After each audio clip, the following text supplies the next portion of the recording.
name, don't you dare put shame. I'm Adam, can't you see I'm your nightmare, boo? I'm Adam, call me what you like, I'm the truth. Yo, Danger, why you running wild, huh? Ain't got the guts. Why you scared to speak the truth? Cause your shit's nuts. Heard your prophet stories, blood boils in my veins. Why's your faith in fiction? Acting all deranged. Stop making pretzels, just give me the real deal. Got questions in my heart, better let me feel. Why a 6-year-old got your prophet's heart? Got a daughter in your house, but what's the real part? Why Muhammad was lusty for his son's bride? Dropped adoption just to chase them freaky vibes. Why he thirsting for those honeys, then running to his wife? Calling them demons when he's the one acting trife. Power 30 men could only rock a bed. When Umar hollering, thought of feeling hot, getting fed.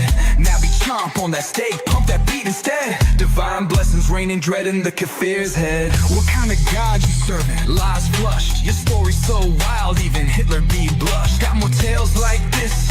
Pull up if you dare. Yo, slide in my stream, quit making dollars, I swear. Your prophet told you drink, don't play me like a fool. Cause I'm catching my stride, ain't nobody's tool. Your prophet wild with the words, talking so crass. Saying go ahead, bite his pop's dick, you trash. I'm Adam, yeah I said it, your daddy in this game. I'm Adam, know you know the name, don't you dare put shame. I'm Adam, can't you see I'm your nightmare, boo? I'm Adam, call me what you like, I'm the truth. Muhammad's the last prophet, Allah's the true God. Trust me bro, through Allah's words, no facade. In Quran, the cycle spins, that's the scoop. No other proof, just belief in the loop. What's up with your hate Quran teaching disgrace? Deny your own teachings, now we scum in this place. Yo, we like donkeys, we dogs, riding through the race. Call us cattle, but we stay fly, holding our space. What's the deal with your God? Teach you how to lie. Minuscule mistakes, bringing floods from the sky. Creeping behind your back, got your weapons tight. If you are the kafir, we taking that flight. Hey.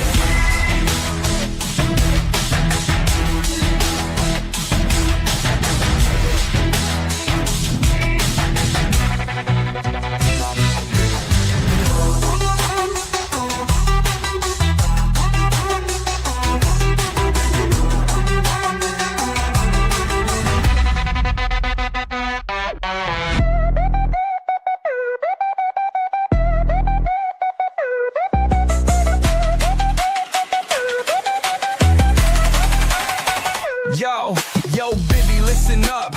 Claim what's yours now. Ain't no dude rolling you, so pick your vow. Half brain, half belief, half the wealth you claim. In Islam, if you naked, girl, don't play that game. Still you fighting hard like a chicken for a KFC. Deceived by the blind, do your faith really see? Your Quran's hiding secrets, dimming your spark. Your Allah's the real devil, lurking in the dark. I'm Adam, yeah I said it, your daddy in this game. I'm Adam, you know the name, don't you dare put shame. I'm Adam, can't you see I'm your nightmare, boo? I'm Adam, call me what you like, I'm the truth. Give me cashier, dropping wisdom, cur to be in play.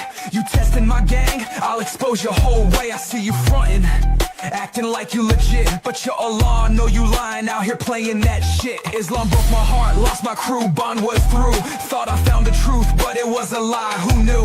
Left the faith on the road, torn from the divine. Tears flow like rivers, left my home behind. Pride I wore like a crown, turned to dust in the blaze. Had a prophet on my mind, bowed my head in shame. Now I'm down, just a victim of struggle and blame. Lost in the streets, trying to figure out my name. Spit on your blind faith, I stay true, no faking it. Temptation of paradise, nah, I ain't chasing it. You brought the blade down, but I wield the pen. Armored in truth, ain't no stopping me, friend. I'm Hojak ol Murtadeen, that's my style. This ain't just fashion, it's my life for a while. I'm Adam, yeah I'm Adam, watch me rise, no doubt. I'm Adam, can't shake me, hear me shout. I'm Adam, yeah I said it, your daddy in this game. I'm Adam, yo to know the name, don't you dare put shame. I'm Adam, can't you see I'm your nightmare, boo? I'm Adam, call me what you like, I'm the truth.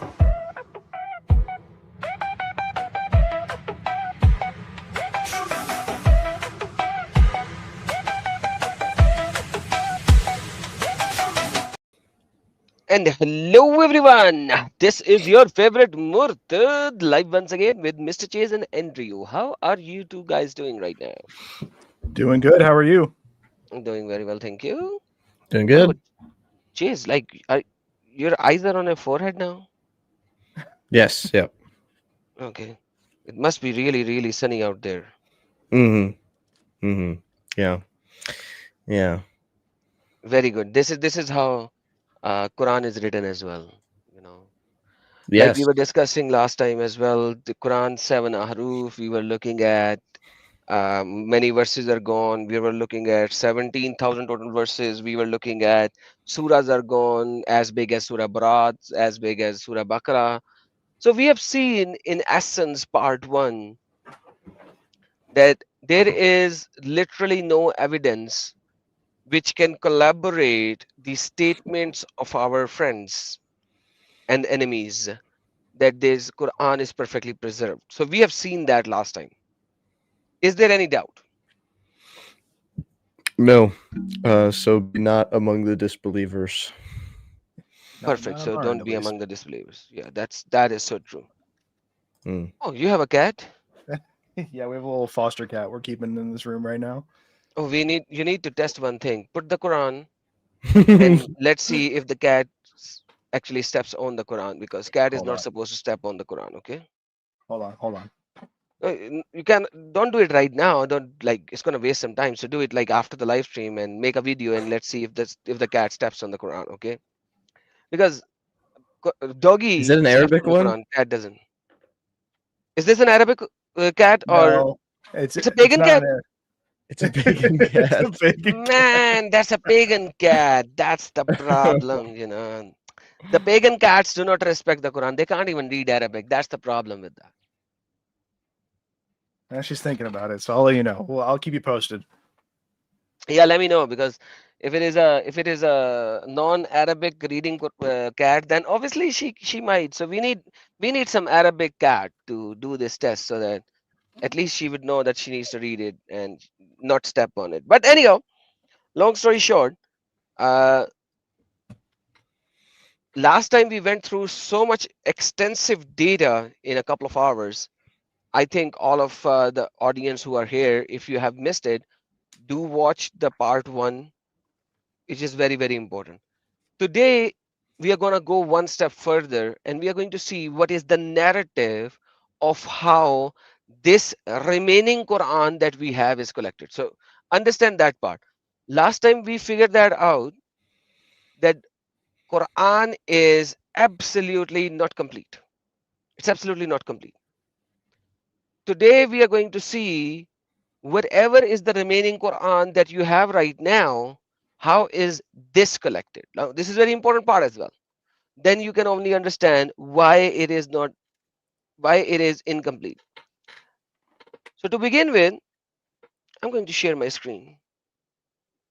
I'm going to show you this beautiful, beautiful. All right. So what does it say? It says nobody should say that you have memorized the whole Quran. Rather, you should say whatever has come to you, you have memorized. Okay. By Now the it way, comes. I watched your stream yesterday. Um, the one where you had Usama on at the beginning, and it was a pretty fiery show. It was good. Oh, awesome. I'm glad you liked it. So it says, what does it says? Forget the narrations. Let none of you say, I have memorized the entire Quran. For how can he know what is in it, all of it? Much of the Quran has been lost. Rather, let him say, I have memorized what has been revealed of it. So the problem is, much of the Quran is lost already. So whatever is collected, whatever is with you guys, that's what it is. Oh, thank you, Christ Rise. Last night's stream, you liked it. I'm glad you liked it. Thanks a lot. Appreciate it.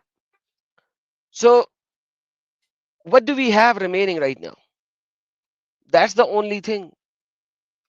Do you understand what it says? Read the last part. Is there anything?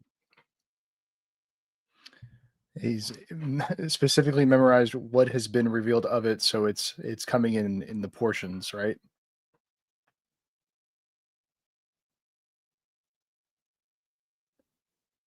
I'm I'm back. assuming he just means like what's. I don't know if that translation is great. I'm assuming it just means what remains of it. Yeah, what is remaining of it? That's that's the translation that I had read. So now you have read, oh, so what is remaining? That is what you have.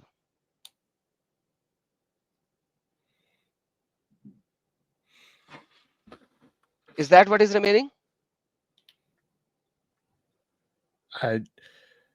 I don't speak any Arabic, but I'm pretty sure because the translation that I said I have learned what is extant thereof, which here, let me just go ahead and make sure.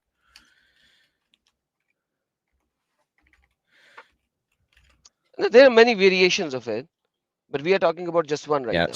Still existent or surviving. So what remains of it? What's What still remains of it? still Same thing. existing? Yeah. Same thing. So what is the remaining of it? Simple. All right. So now this is the reality that at the end of the day, there is nothing remaining than what you have right now, and the rest of the Quran is gone. We don't have it. Now, with that being said, when we actually see these kind of things, we need to actually verify and validate why it so. So last time we went through extensively on there is no evidence that the Quran has any preservation. We have no evidence whatsoever. Today we are going to see what is remaining in it. Okay. Oh, and this guy is again, man. This I don't know why this guy comes in. When he loses the debate, he runs away. So last time he came, Jabir.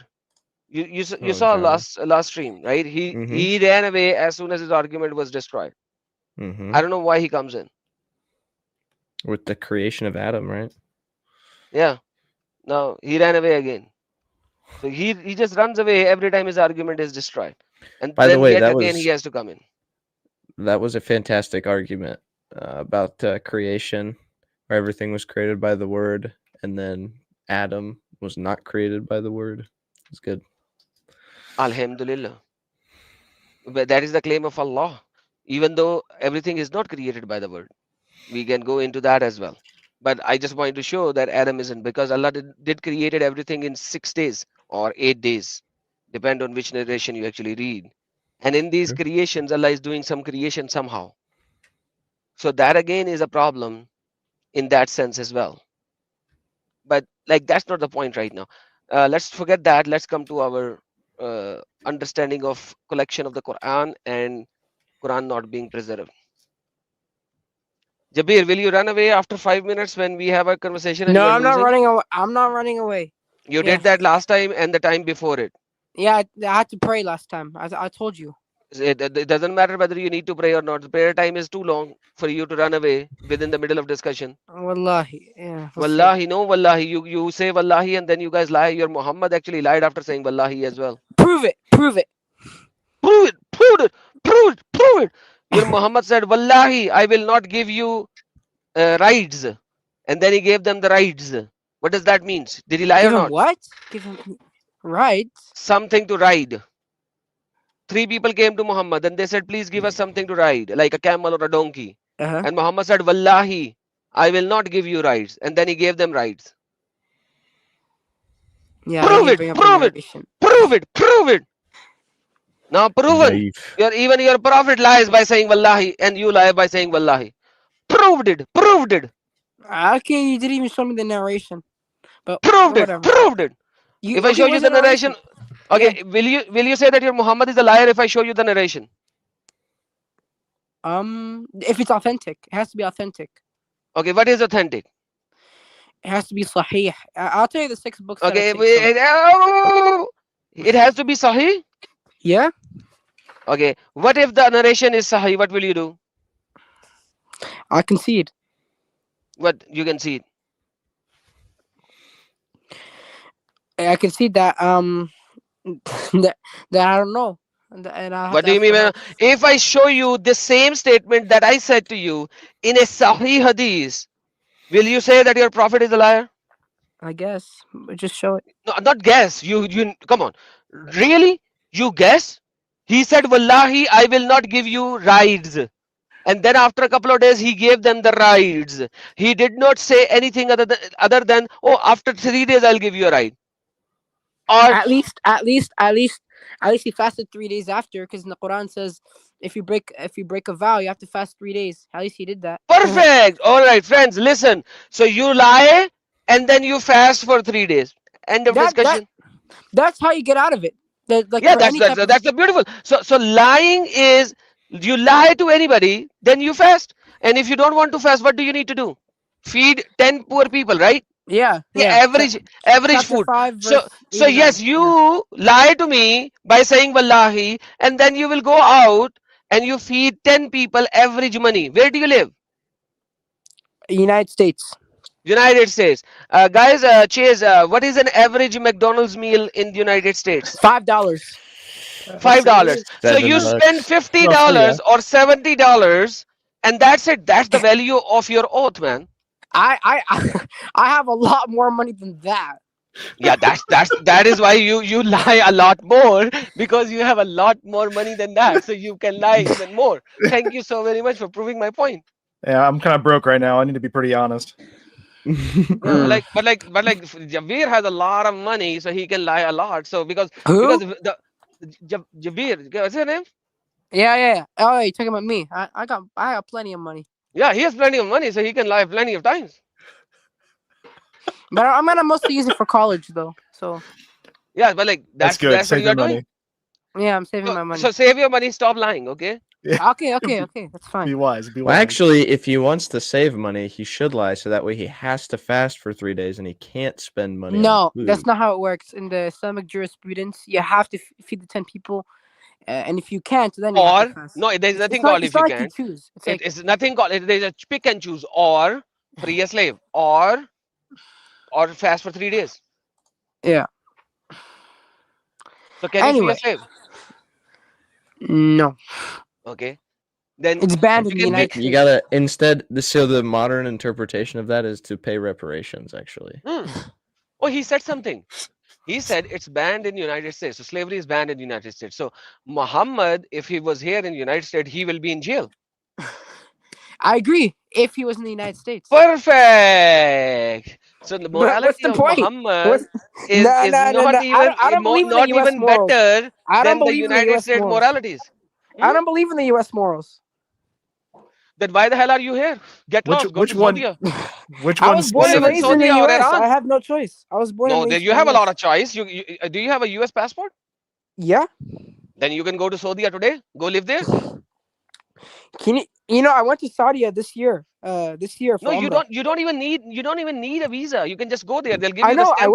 I Stamp went it. this So year. just Right, go. just to check it out. Get the hell out of this It's country where the moralities, you don't even like the moralities of the yeah, country. Why the hell are you living in this country? because my family lives here and I'm gonna move out when Now forget your family. They are pagans anyways, right? Chapter number 9, verse number 23, 24. If your parents are not doing what Allah is saying, then leave your parents. It doesn't matter. How are they pagan? My parents are born Muslim, and they're So Muslims today. that's what I'm saying. You don't like the moralities here. Get the hell out of here. Yeah. Don't you I see that agree. Quran chapter number 4, I'll verse get number out of here. 96? It says that at the time of your death, the angels will come to you and they will say, you'll say, oh, I was bound to do these things. Oh, no. Can't you do the hijrah? I can, Angels will say, can and I you don't will. do the hijrah? I Then will. I will go get to the the Azhar hell actually out of pretty this soon. place, man. This I place am. is not for you. I Hijrah. am. I'm going to the Azhar pretty soon actually. Yeah, go to Al Azhar University and become a terrorist, Mufti. like an ISIS. Yeah, I imagine. No. They don't And teach that in Al Azhar. then do ask the Al-Zuts to come to you and do the bing bing bong bong bang bang just like they did with Muhammad. Man, everything you're saying is subjective right there. Like, how does this prove Islam Yeah, false? everything is subjective. I know everything is very, very subjective. I can see how these things are very, very subjective. Anyway, let's go to the topic today. What's the topic today? Is Quran preserved? And I say Okay, yes, it's preserved. show me one Quran from the time of Muhammad. Top copy manuscript. Okay, show it to me. Mm-mm. Show How me is that? that it was It written has at the over time of Muhammad. 90%. Yes. So if you go, Okay. That's not what he asked. Well, sorry. Show me the Quran from the time of Muhammad when he was alive. The top copy manuscript is dated to when he was alive, That's and it not has Alright. true. over. Okay, what if you Alright. ask? All right, can you That's true. please Can you please open, Chase, the 7 oldest Quran website link that I gave you last time? Oh yeah. I What's the website, by the way, if you don't mind me asking? put it down in here. What's the website, if you don't mind me asking? Wait. We'll give Hang you the on, website. hang We'll on, give you the hang on. website. Is this it? Okay, there you go. Hey, if you want to do Let's something with make your a nose or one. anything, you do it at home, okay? I don't. Did Okay, you send okay. it to me in I the gave it to you private in the private chat? chat link right now. Do it again, Okay, please. cool. Yeah, I'll do that. Sorry. New tab. All right, bring it up. Skadoosh. Here we go. Screen. All right. All right, let's Bada go bing. down. Let's go down to Turkapki. Blue. Samarkand. Top copy. Where is it written? What is that saying? Early to mid. 8th century. Thank you. Please zoom in a little bit. I can't see it. So zoom in for him as well. So your prophet was living in the 8th century, my friend? 7th century CE. Okay, so it is early to Maybe. mid which century? 7. Silly 8. Can you not read 8? Do you need me to Oh, get you to the get you to It's the 8th 5th century. grade Yes. again? Yeah, it's 8th century. Yes. Oh, okay. Okay, so that's not the Quran that your prophet wrote. What's the name of the manuscript, if you don't mind me asking? Turp copy, you said that, silly. Top copy. Yeah. Oh, okay. Yeah. Okay. Okay. Birmingham Quran. That's another one. Birmingham Ooh. Okay, Quran. but No. Birmingham, okay, but Birmingham Quran, it is a Quran or just a page and a half? It has 2 surahs in it. 2 surahs? Okay, if your Birmingham Quran has complete 2 surahs, I'll accept Islam right now. Really? Scroll down. Scroll down. I'm actually glad to Scroll hear down. that. Scroll down. Let's go Birmingham. all the way down. Birmingham Quran. Scroll down. The last one. Okay, Birmingham Quran. Does it has 2 complete surahs? Last I heard, it does. I could be Last wrong. heard, dude, I heard Prophet Muhammad used to do potty on the rooftop. He used to do what? Potty on the rooftop, and people used to watch him how he's doing potty. Subjective, man. Not subjective. It is objective. Last time I heard Prophet Muhammad was doing potty on the rooftop, and people were watching him doing potty. Go to Birmingham Quran, brother. Go to Birmingham Quran. Yeah, Chase. that's what I do. Go there. Yeah, please stay here. All right. So when you talk about I heard a lot of stuff. I'm not talking about I heard. I'm talking about evidences. You want to talk about I heard? I heard a lot of stuff. Do you agree your prophet is doing potty on the rooftop and people watching him? I disagree Why do you disagree? because it's not an authentic narration. Who said that? I know my Sahih al-Bukhari and Sahih Muslim. Sahih al-Bukhari. You know Sahih al-Bukhari and Sahih al-Muslim? Yeah. And what is in Sahih al-Bukhari? Sahih al-Bukhari and Sahih Muslim, they mostly talk about the etiquettes and morals of Islam. And what is the moral of Islam? Moral of Islam is to believe in one God, to No. Moral about potty, man. We are talking about potty. Oh. It's whenever you enter the bathroom, you enter with your left foot and you say Allahumma inni a'udhu bika min al-khubuthi wal khaba'ith. And then you So leave what the is bathroom. the no, that's not the question. The question is why would Muhammad not do this and people are watching him? Because he didn't do it. No, but like why do you think he didn't do it? Because it's wrong. It's wrong. Yeah. It is wrong. So if Prophet Muhammad is doing this, he's doing a wrong thing. And you're gonna ask me according to who? Is it a shameful thing? That's a subjective question right there. I'm asking you a simple question. Is it a shameful thing to do potty on the rooftop when people are watching you? No. Sorry. Yes. Very Oh, shameful. thank God he said yes. So what if I show you that your prophet is doing that? What will you Authentic do? narration. Authentic Sahih narration. Oh, go from ahead. Bring it Kitab up. al-Maghazi. You know I don't take that. I take Bukhari, Muslim, Ibn Dawood, You Ibn take Bukhari Majah. and Muslim only? All right, guys, you No, heard no, him. no. He take I'll Bukhari and tell you the Muslim books I only. take. There you go. Listen, It listen, is listen, listen. Bukhari. It says, once I went upstairs in the house of Hafsa and I saw Prophet answering the call of nature, means doing putti with his back towards Qibla and facing Sham. He said he only takes Bukhari and Muslim. Now I'm showing him Bukhari. This is what his Prophet is doing, a shameful act. What should I do now? Shameful Well, act. back Now. then houses Shameful were act. built No, differently.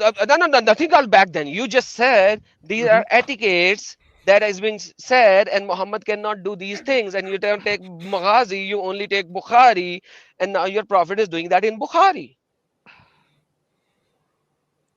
There is nothing called back then.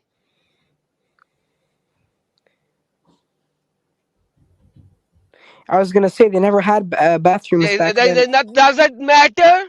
You just said this is a shameful act if Yeah. Prophet Muhammad cannot do it. You said he cannot do it. You said show it to me from Bukhari because our Prophet can never do that. I said Maghazi and you said no, you know I don't take that. I only take Bukhari. Now I'm showing it to you from Bukhari.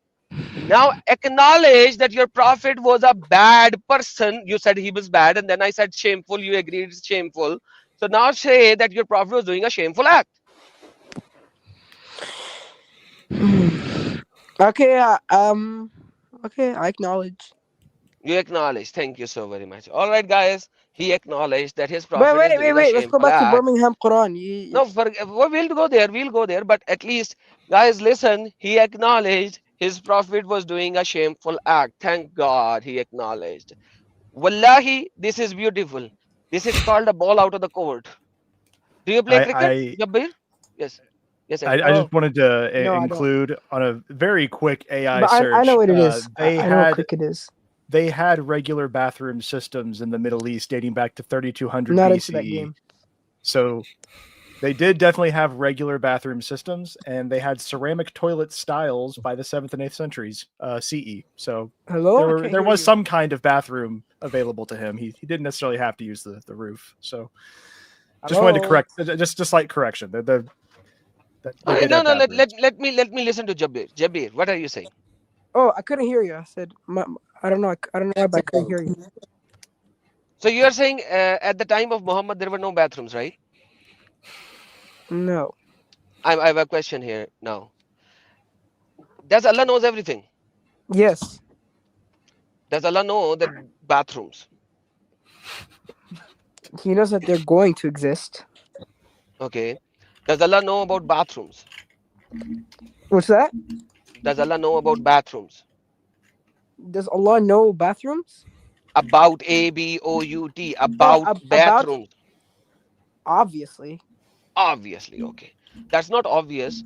Why is it not obvious? Because we know from the history that before the AD, bathrooms were in existence. We know from the history that there were bathrooms in Jerusalem and the northern Arabia. Yet in the 7th century, Allah did not tell your prophet to make bathrooms, and the wives of the prophets has to go to the field where they would do potty before the sunrise. So why is your Allah not telling bathroom creation to Muhammad when it is a common knowledge for anybody living outside that area?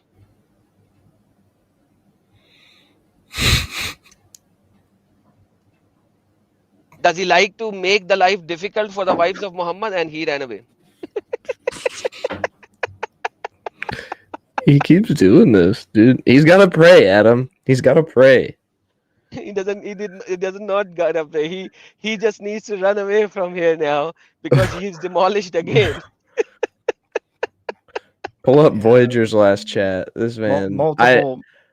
I also wonder how Umar was able to eat after after beholding that sight. That is I just enjoying the I sight. love that every time that you he tried to mention a hadith, an authentic hadith, and you the excitement in your voice when he mentioned one that you knew the story you're quoting is in, and you're like, oh. And he knew you trying to be like, oh well, maybe not that one. But he did admit that his perfect prophet did something not perfect. So You know what? That's progress. Pretty sinful, pretty shameful. Also, That's what he admitted. nobody should ever want to go to any other country. Like, I don't know why he was like, yes, I totally want to move to. I'm like, do you really want to get out of this place? No, dude? because he's an Like, idiot. do you know? Once he go there, then he will realize the reality of Islam, and then he will be crying. But the problem is, these guys don't even know what freedom is. They want to live under a slavery. You know, let me tell you something very important, and I think I have said that before as well. A lot of people says that Adam left Islam because he wanted to do sin. He wanted to enjoy sin. He wanted to enjoy the life. The problem is the biggest sinners are the Muslimin. If you look at it, they will eat pork. They will, okay, remove pork. They will drink. They will have sex out of marriage. They will not tell their wives that they are doing that. Then they will have another marriage outside their main marriage, and they will not tell even their wife. They will have uh, misyar marriage, just like Muhammad Hijab did a misyar marriage, where the wife is living in the house of the father, and they will just go on the weekends or after some days and do the sex and then come back. So they can do a lot of sin without telling anybody. And even drinking, you know, I've shown you last time as well when I was doing the lying streams with the Finding My God guy. I showed you that you are not even supposed to tell your sin. So you do a sin, and then you're not even supposed to tell that you are doing this sin. And this is how it works. So by living as a Muslim, I would be doing a lot of sin and yet going to supposedly heaven, which is not a heaven, it's a prostitute house for a forever, and it is far more better for me. Sorry. Whereas accepting Christ, I have to live by his teaching, and if I don't live by his teaching, it says in Romans chapter number 7, it says in Hebrews chapter number 5, if you keep on committing sin, what is going to happen? He has not known me. He said in John, it says, we have did miracle in your name. We call you Lord, Lord, Lord. And he said, you called me Lord, Lord, Lord, but you did not do what my father commanded. I'll cease to recognize you. You know, living the life of a Christian is far more difficult than living any other life. But living the life as a Muslim is much easier because you can commit any sin in the world and it is not even a sin as long as you are not doing shirk, because Allah does not forgive shirk. Other than that, he forgives everything. That's the reality. So anyhow, let's come back to the beautiful subject of ours. Now we know why Quran is unpreserved, but once again, there is certain things that we need to actually verify. How was the Quran collected? Okay, let's study that part. Very important part. Let's study it. And we will go to Bukhari. I will not go to Maghazi. I'll go to Bukhari. Okay. No Maghazi. You know, I don't trust Maghazi. I trust Bukhari. All right. Zaid ibn Tabat said, Abu Bakr as-Siddiq sent me from when the people of Yamama had been killed. You know, there is a big fight happened in people of Yamama. Many people were killed. Right. I went to him and found Umar bin al-Khattab sitting with him. Abu Bakr then said to me, Umar has come to me and said, casualties were heavy among the Quras. Means Qara means the one who can Qira the Quran. On the day of Battle of Yamama, and I'm afraid that more heavy casualties may take place among the Quras on the other battlefields, whereby a large part of Quran may be lost. He is agreeing that large part of the Quran may already been lost. Okay. Therefore, I suggest you order the Quran to be collected. I said to Umar, how can you do something which even Allah Apostle did not do? Like, remember when this guy said that he has the Muhammadan Quran, actually his own Bukhari that he agrees, that he likes, it is saying that how can you do something which Allah Apostle did not do? I thought when Muhammad used to say something, people used to collect it on and write it down. Where are those writings? Where are those writings? Large part of Quran may already be lost. And how can you ask me something which Muhammad didn't do? Umar said, by Allah, it's a good project. Umar kept on arguing with me to accept this proposal till Allah opened my chest for it, and I began to realize the good in the idea which Umar had realized. Then Abu Bakr said to me, you are a wise man, and we do not have any suspicion about you. And you used to write divine inspiration of Allah Messenger, so you should search for. Acha, if Abu Bakr is writing the divine inspiration, then Abu Bakr should have all the inspiration, but he does not. So you should search for the Quran and collect it in one book. By Allah, if they had ordered me to shift one mountain, it would not have been heavier for me than this order to collect Quran. Imagine back in those days when you do not have any machinery. Cutting the mountain is a task which is crazy. He said, if somebody would have asked me to move this mountain from one location to another by using the iron tools with wood, it would have been much easier for me than to collect the Quran. Imagine that. It's written in your own hadiths. Then said Abu Bakr, how will you do such a thing which Allah Messenger did not do? Abu Bakr replied, by Allah, it's a good project. Abu Bakr kept on arguing to accept until this idea opened my chest and Quran collecting. Then he started to collect the Quran, written on palm stakes, thin white stones, and also for the man who knew it by heart. So now you have 3 different locations that you are collecting the Quran. Tell me something, why I do not have a single stone from the time of Muhammad which has the Quran written over it when they are talking about it. Anyhow, and then he's found the lost surahs with Abaya Khuzaima al-Ansari, and I did not find it with anybody other than him. Why? So one person? Okay, so you are taking Quran from one person. Where is the witness, the 2 witness that is required? You don't even have a witness. One person said this is Quran, it is Quran. The verse is, verily there has come to you an apostle from among yourself. It grieves, chapter number 9, verse number 128, 129. Then the complete manuscript copy of the Quran remained with Abu Bakr till he died, then Umar till the end of his life, and Hafsa with daughter of Umar. So imagine this Quran that was collected from the hearts of people. That is the remaining of the Quran that you have right now, supposedly. Because this Quran is going to change eventually again. I'm going to show it to you. But this is the first Quran that is being mentioned. You know why he took it from one guy? What is the validity that this guy actually heard it from Muhammad? And he just did not edit it.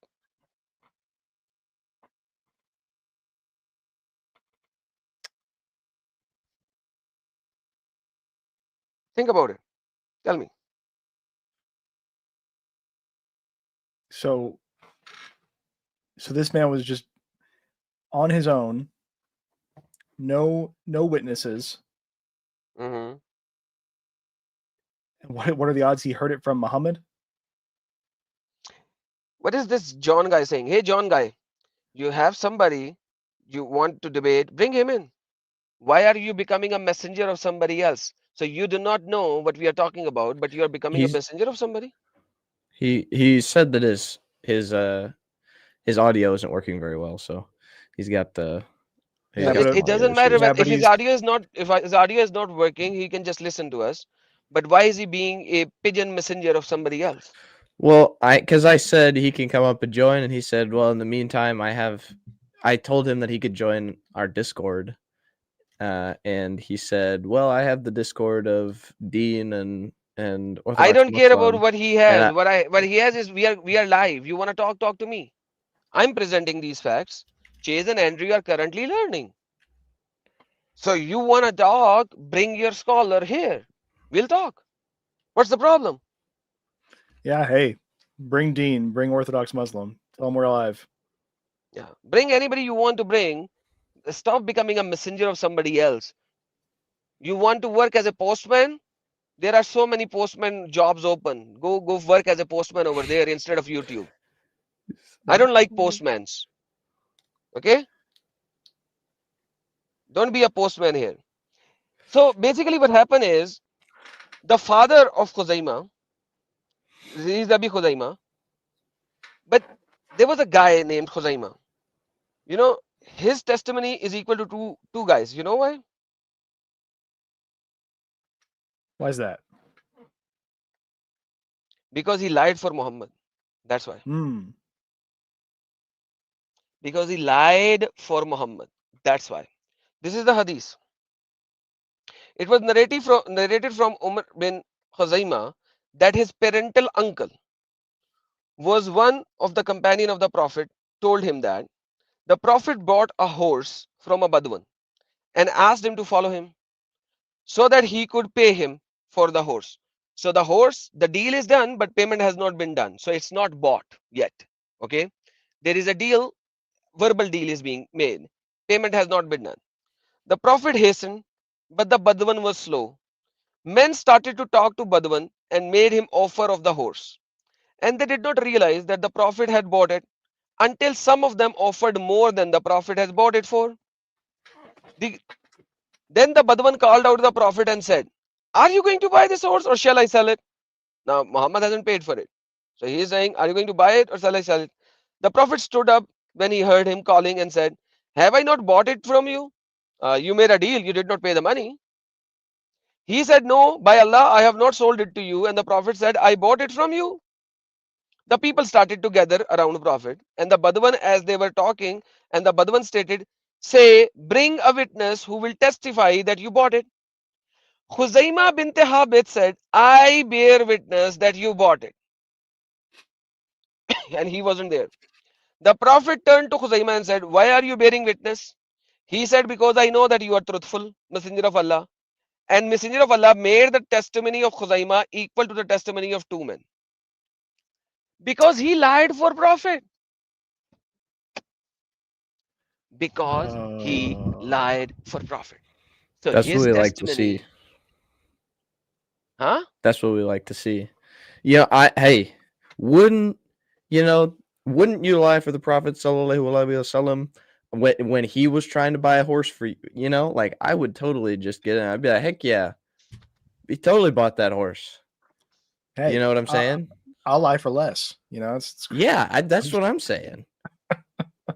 I heard there was somebody who was giving an argument about how it's the argument was, who do you trust more, Paul and his revelation, who had witnesses, or Muhammad with no witnesses? And the guy was like, well, everybody trusted Muhammad because of his upright character and how he just had a great standing with the community, and so why would he lie? I was like, what? Man, if the people Oh are my lying for gosh. him, he doesn't need to lie himself. No, he doesn't. Because like I just And then said, I know you're truthful. absolutely. So he lied for him and he bore witness that he bought it without even being present there. And by the way, that is not even Khuzaima. The one who is giving two verses is Abi Khuzaima. Okay, the son of Khuzaima, right? Now Yeah. the problem is, this is how stupid it is. If you look at it, the reality is that you can lie for your prophet.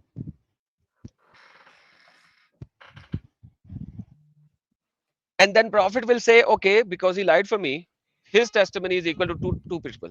When you talk about Paul, Paul actually saw Jesus in the vision and his eyes were taken away. Then that vision was verified by another apostle. I forgot the name. Please remind me the name who Jesus sent to him to get him. Who he was sent to get the scales To removed? Paul. Yeah, to Paul. Um oh my gosh. Hold on. I can Search pull on it it. up real quick. The guy who discipled So Paul. no, the apostle that Jesus sent to go in this location where Paul is sitting as Oh, blind man and bring yeah. him. So that is the second testimony, that somebody else was given, told to go there as a testifying that he is there. Paul is there, whom Jesus have met, and Paul has been given revelation, and now this is the second person. So now you have two people testifying that.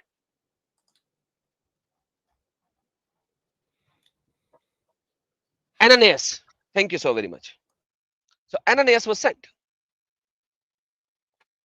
So imagine at that particular time when Paul was getting this when interaction with Jesus, when he denied and his eyes were taken, at that time he wasn't even alone.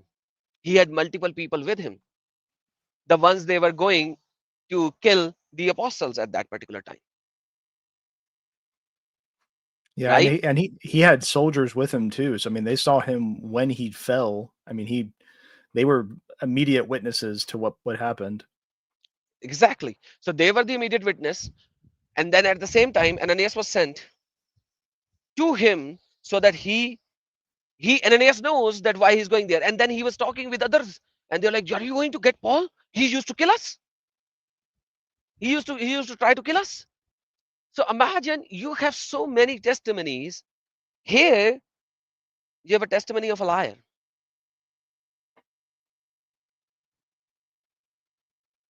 You have a testimony of a liar and the son of liar to write the Quran in so-called perfect order, in so-called perfect revelation. What will you do with that?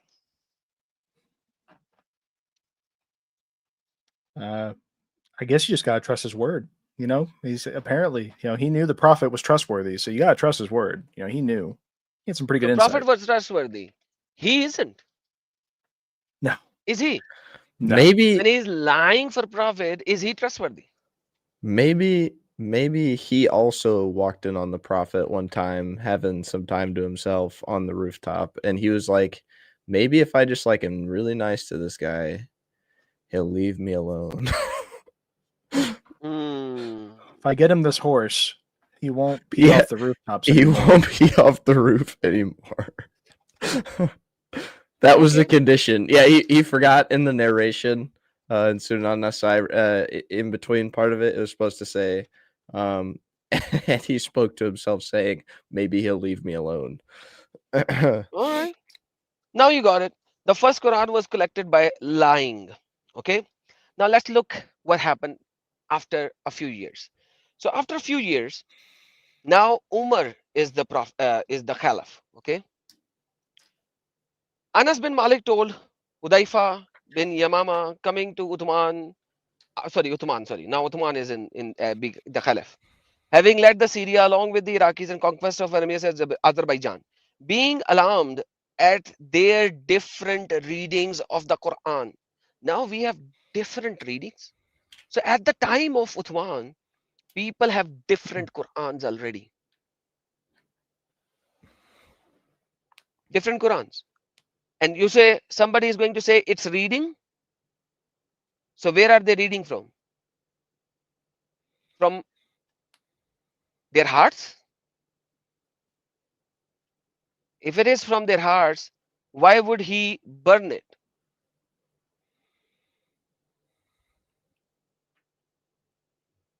Okay. He said later, they made, okay, where is it? There you go. All the Qurans were burned eventually. Why was it burned if it was just reading? You can't burn a reading. You cannot burn a reading. But do you burn? You burn what is written. You don't burn a reading. You burn what is written.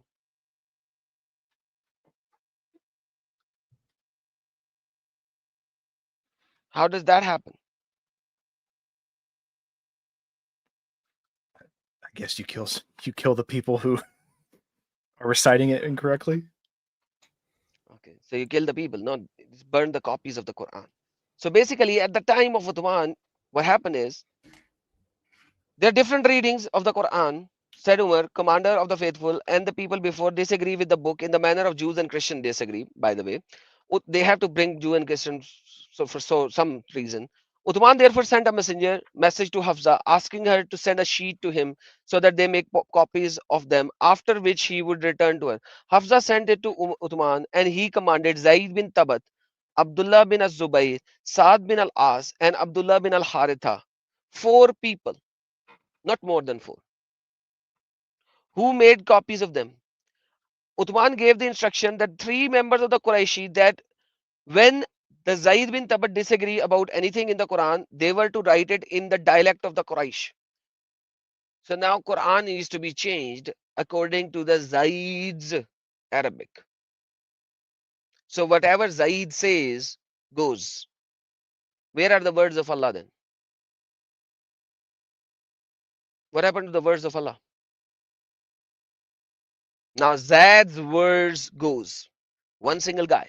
Again, now we have one single guy again. So no matter what the 3 people are saying, whatever Zaid says goes. For it came down in their dialect. No, Quran came down in the 7th dialect. We just studied it last time.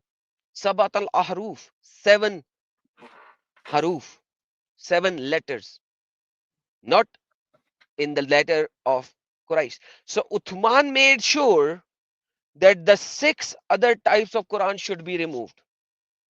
He made sure. How did he make sure? After he wrote that, they did so when they had made several copies of the sheet. Uthman returned the sheet to Hafsa. Then he sent copies of those which he has transcribed to every region, giving orders that every sheet or volume which contains part of the Quran or the full Quran I will show you, should be burned. And it was burned. Why was it burned?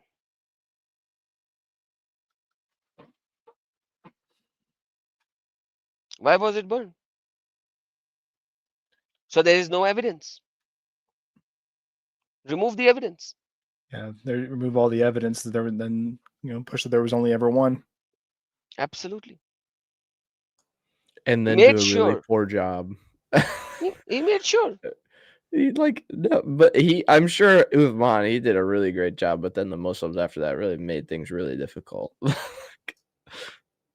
Now Man, there's so many now. there are exactly. Right now there are so many, but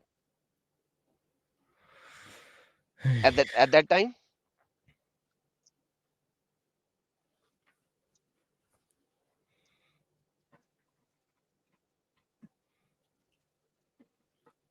I have to step off for just 1 second. I'm gonna mute my mic, but I will be right back.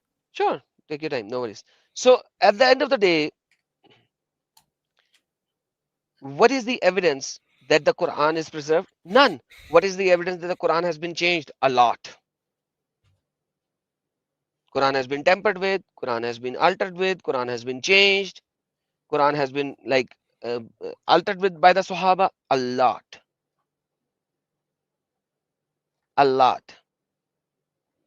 Why? The worst part is that Zayd's was not even close to the most authentic reading of the Quran by Muhammad's standards. Does it matter? Well, yeah, because Ubay bin Ka'b and Ibn Masud were like as far as Muhammad was concerned, they were the 2 best, man. They were of the 4 best ones. I'm pretty sure Ibn Masud is quoted as having said, like, I knew the whole Quran before Zayd knew how to read or something like that. Hang Yeah, on, but let me find it. I have it written down. I understand what you're saying, but does it matter? No, I What mean, matters it is does. what matters is that one single guy was given the authority to change the words according to his language of understanding. That's what matters right now. Why one guy's testimony is equal to everyone else? It shouldn't be. So first we saw Ibn Khuzaima's testimony has been taken as for 2 verses. Simple. Now the whole Quran's testimony is taken by one guy, which is Zaid bin Tabat. You don't know which of the words has been altered with and changed with according to Zaid bin Tabat. Do we know any? Which one is it? That's what I'm saying right now. It's not about whether he is more knowledgeable or not. It doesn't even matter, even if it's like, even if he's the best knowledgeable person. What matters is why one guy can authorize a Quran when the Quran was revealed in 7 ahruf. Where are the rest of the dialects? Why did Uthman burn all the dialects? When Muhammad did not give you one dialect, then you should have written all 7 dialects.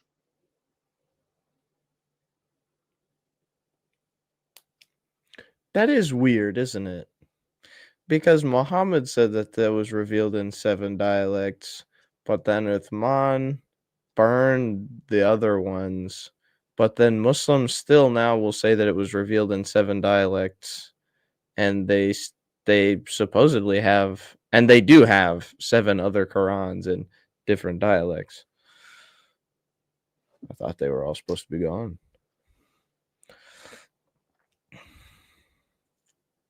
All right. Let's see. And it says,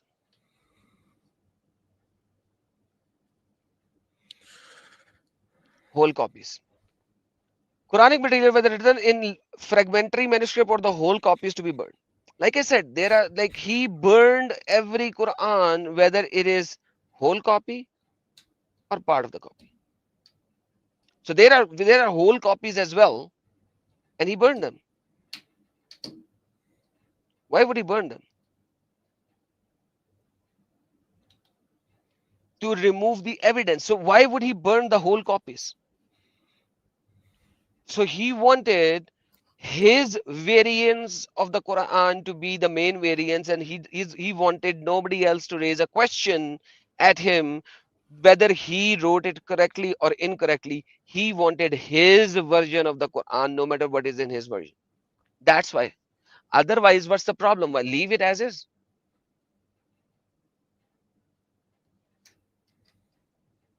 Do you understand what I'm saying? Yeah. Oh yeah. Mr. Tom, why don't you click the link and join in? He's a rage bait. He's not exactly a super. It doesn't matter. Like, if he wants to have a debate in the chat, he cannot have a debate in the chat. If he wants to have a debate, he can join in. That's how easy it is. The link is there. Guys, can you see the link in the live chat pinned? Let me just verify that there is a link there. Because the link is there. If the link is there, what's the problem? Just join in. Who's stopping you to join in? Adam, You're the same guy. I think one of our guys asked a good question. Aldo Yes. asked, I thought it was wrong to even burn a Quran. Hmm. So apparently not back then. Apparently, Well, I guess No, if you what is the question? rationalize it by saying that that's not the Quran, yeah, it's not the correct one, right? It's mine is the No, no. correct one. but still, it's like, wait, so Muslims and like, I don't know. No, basically, burning or bury it in the ground are the only 2 ways to properly dispose of Allah's words, so that people will not step on it, or people will not throw it in the dustbin or something like that. So when the Musaf of the Quran, no matter which one, whether printed or handwritten, it has gone to a level where it is not readable anymore and it's breaking apart and anything, you can only destroy it by 2 means. Mean number 1, burn it. Mean number 2, dig a hole in the ground and bury it. So these are the authentic ways to dispose of the holy, quotes in quotes, holy scriptures in Islam. Fair enough. So Umar or Uthman is actually using the method to dispose of the Quranic material. That's a very basic method. So you're saying if I okay? Yes, please speak.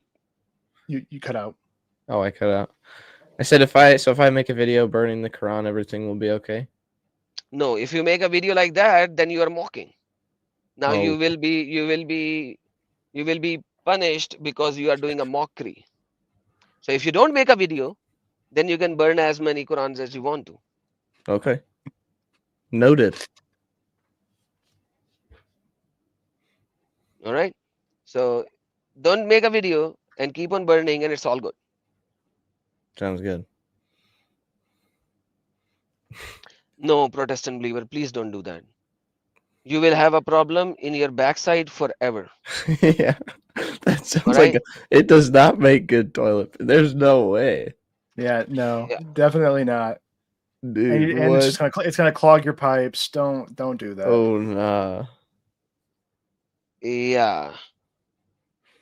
Please, forget the clogging of the pipe that has a printed material and this is made on a recycled paper. You surely never want to do such a thing. You will have a trouble for the rest of your life, and don't do that. Trust me. You really do not want to do that. I don't know why he even said that. He's a very well uh, educated person. I don't know why he would do that.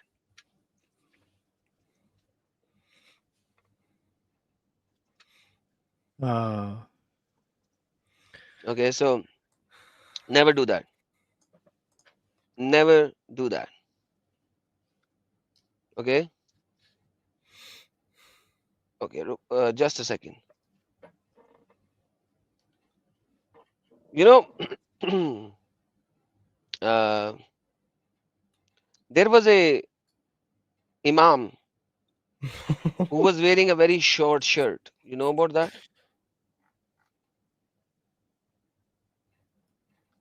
Do you know about the imam wearing a very short shirt? I do not. You do not. Man, you guys do not know anything whatsoever. That's true. We're blank slates. I need to tell you a lot of stuff. So let's see. That's This true. is the hadith. Yusuf, our good friend Yusuf, posted a comment, and I can't see it in the chat on our video, but he said you don't accomplish anything when you burn it. It does much more damage when you give it to your neighbor and they actually read it. Absolutely, that is so right. I fully agree with this guy. This is which Yusuf is this? The Usama's friend. Oh, Yusuf, join in, buddy. Why are you in the live chat? Like, click the link, join in. Yusuf, I would love you to join in, man. I don't know why you are in the live chat. I just Click don't the see link his and join chat in if you have anywhere, time. man. I've been wanting to do some live streams with you. All right. So, the American English speakers, can you read this hadith?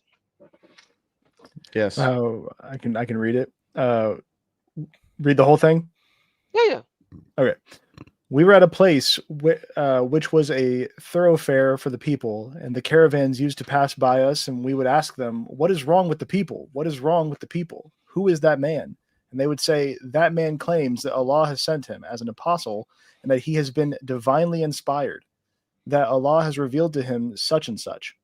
I used to memorize that talk and feel as if it was inculcated to my chest, and the Arabs delayed their conversion to Islam till the conquest. They used to say, "Leave him and his people, Qurashi. If he overpowers them, then he is a true prophet." So when Mecca was conquered, when every tribe rushed to embrace Islam, and my father hurried to embrace Islam before my tribe. When my father returned to his tribe, he said, "By Allah, I have come to you from the prophet for sure." And the prophet afterwards said to them, "Offer such and such prayer at such and such time, and when the time for prayer becomes due, then one of you should pronounce Adhan. Adhan, and let the one amongst you who knows Quran most should lead the prayer." So they looked for such a person and found none who knew more Quran than I, because of the Quranic material which I used to learn from the caravans. They therefore made me their imam. And at that time, I was a boy of 6 or 7 years, wearing a burda. Proved to be very short for me, and my body became partly naked. A lady from the tribe said, Won't you cover the anus of your for us? So they Come on, they man. Stop laughing. I'm Stop sorry. laughing. I'm so Read the sorry. hadith. You have to read the last part again because you're laughing so badly. Nobody can understand Okay. what you're reading. Um, Read from um, the Imam. They made him the yeah, Imam. they made them their imam. And at Mhm. that time, I was a boy of 6 or 7 years wearing a burqa, proved to be very short for me. A lady from the tribe said, "Won't you cover the anus of your reciter for us?" So they bought and made a shirt for me. I had never been so happy with anything before as I was with that shirt. All right. So you do realize the difference between buttocks and anus, right? Yeah. Dude, no, don't even go there. Don't So even. so anus is the part which is the hole. Yeah. Yeah. All right. So when you actually go and do the sajda, your butt cheeks open and your anus becomes visible if your shirt is so short. And that's why the ladies were saying, why don't you cover the anus of your imam? Oh my gosh. Man, I need to start. I It's think I need funny. to. I need to stop reading the Quran and just go straight to the Hadith. The Quran is What it's not hadith is nearly as this? I interesting need as to all the know Hadith. this. This Hang this is a on. this is in Da'if al-Bukhari 4302. It's Daif. Because Hang obviously, on. obviously anybody who will come here, he will say it's Zaif, but it is in Sahih al-Bukhari, but I call it Zaif al-Bukhari now because they who loves Bukhari, once these kind of things are shown, suddenly Bukhari becomes Zaif. So this is Zaif al-Bukhari. All right. I would just like to point out that it seems like this person narrating this had never had clothes before. He was so like happy. he was was so so happy happy. with that shirt. It's like this was some poor Arabic kid, and then all of a sudden he was made imam, And and the he knows girls are Quran staring more at his than booty. and he Like knows Quran what? more than anybody else. Not booty. Booty is the butt cheeks. They can see his anus. That's what's written over there. Do not say Dude. booty. That's the words it says. It does say that. So, dude, they didn't want the Alzuk getting any wrong ideas. That's terrible. I'm just showing what is written, man. Like I am just reading what's written. I am not even a messenger. I'm just showing you what is written. Dude, what is this? This is I don't know. terrible. So I don't know how and why we went here, but this is how Thank you get you. this is how you get to know the Quranic material because a 6-7 years old kid knows more Quran than anybody else. So he was made the Imam, and this guy has a shirt which is very small. So when he go and do the prostration, his anus becomes visible. Anus becomes visible. That is the hole from where the potty comes out. Thank Dude. you. Thank you for specifying. Yeah, I didn't know that before. Yeah, Thank because you. we were saying booty. Booty is the buttocks. So Yeah, you need to well, understand it's not that. yeah. Oh my gosh. Is it horrible? No, it's Great. horrible. That's bad. Oh, it's great. That's up there. That would have been my first reaction too. Which one? The shirt, man. They made me a shirt. I love this shirt. Dude. So yeah, you need to understand back in those days there were no panties or underpants. What do you call it in English? What's it says in English when the guy wears Undies. under the pants? Underwear. Undies. Undies? Undies? Yeah.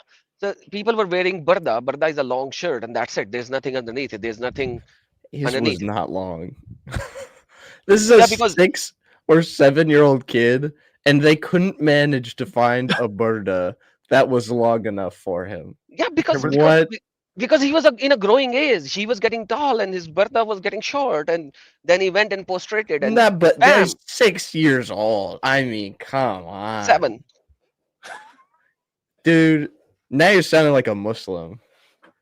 Oh, he was Dude. 7. He was very tall. Look, he has strong muscles. No, like come on. When the 6 years old Aisha is tall like hell, then why not he? I was gonna say Aisha had already gone through puberty by 9, so like you know, apparently around there, puberty just happens way earlier. Yes. But only there and only for the prophet. Yeah, Alhamdulillah. only whenever it's convenient for the prophet. Sallallahu alaihi wasallam. Oh my goodness, you actually said that. People like you are destroying us because of you. The only time you have to say this is when you recite وَيَرْكَبُونَ رَسُولَ اللَّهِ صَلَّى اللَّهُ عَلَيْهِ وَسَلَّمَ. That's it. Otherwise, you can't say that. It Sorry, just means they naturally rode comes out of me. Muhammad sallallahu alaihi wasallam all night long. That's the only time you can add sallallahu alaihi wasallam when you are saying yarkabuna Rasulullah sallallahu alaihi wasallam. Not Noted. anytime else. All right. Noted. So there is literally no undergarments. These guys are. That was, dude, that was the problem. I figured it out. See, Muhammad took his buddy to the Al Zut, but he just wanted to pray with him, but his burqa was too short. That was the problem. Not burqa. That's what happened. Burda, Chase. Burda, You not the got the burqa. wrong word. Sorry, that's the wrong one. The burda. It was too long, or it was Maybe too he- short. Maybe he was. And then only they in got the burqa and wrong that was the idea. problem. Yeah, no, that was the They wrong. did not he get the got- they wrong got idea. They just said, oh, come on, cover the anus of your reciter, guys. Come on. They just did the right thing.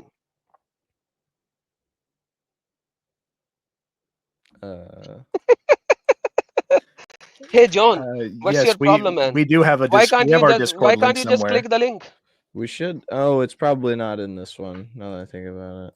Yeah, click the link. Oh, he's- Put the link and pin it in your live Yeah, I chat. think Let he's in him- ours.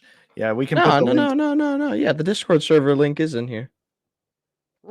Give him the John, link On of this Christian. chat Wait. so that he will come. On Christian doctrine, I would love to defend the Christian doctrine, but we do have a topic right now.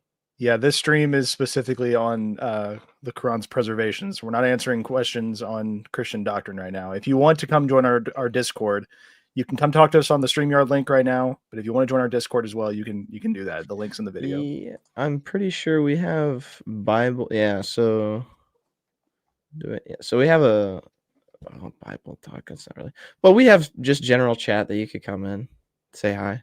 We'd be more than happy to talk to you. Wait, 1-to-1. Who's just? Wait, it's me and Andrew. Oh, yeah, he commented on one of the videos I did on the Islamic dilemma, so he probably wants to. Okay, that's fine. You can do just Andrew. You can do just me, but like, it's also like you'll get either one of us. You got muted. When with us? Man, come on, man. He's just changing the topic. Yeah, All right, whatever. We'll get back to Yeah. our topic. Anyways, buddy, we'd be more than happy to talk to you. Just come on down. All right. You know, the Arabic for the anus is I'm not sure that I want to. I'm not gonna lie. That's It's crazy Dober. a way to come back to it. okay. Oh, he's talking about a different one. So in the Quran, they never show this, that it is actually in the Quran as well. We say it in Hindi, bund dikha ke bhag jana. Okay. In Punjabi, it's like bund dikha ke bhag jana. Quran is using the same type of word, but they do not translate it properly. They will not harm you except for some annoyance, and if they fight you, they will show you their backs, and then you will not be aided. It's adbar. الأدبار That is, الأدبار they will show you their buttocks and run away. I would be frightened as well. Dober. Dober. So Yeah. Quran actually uses these kind of words very frequently, because when you actually talk about the anal sex, Quran actually mentions that, and the ahadith actually talks about the word dubar. It's so much, it's unbelievable. Mhm. For Yeah, example, chapter yeah. number 2, verse number 223. If you read it, it will say it in the tafsir. It says about the dubar, the dubar, the dubar, the dubar, the dubar. Dubar does not simply means the backside. It means that part. The part where the poo-poo comes out. And Quran uses that. Alhamdulillah. Quran uses Alhamdulillah. very good Arabic. Very good Arabic. So now we go back to our topic. This is what is happening. Oh no, this is not our topic. Sorry, my bad. Go back to our topic. One more. This is our topic. We moved away from the topic and then we are coming back to it. So what we are showing that Uthman intentionally destroyed the preserved manuscript that Uthman had. Why would he do that?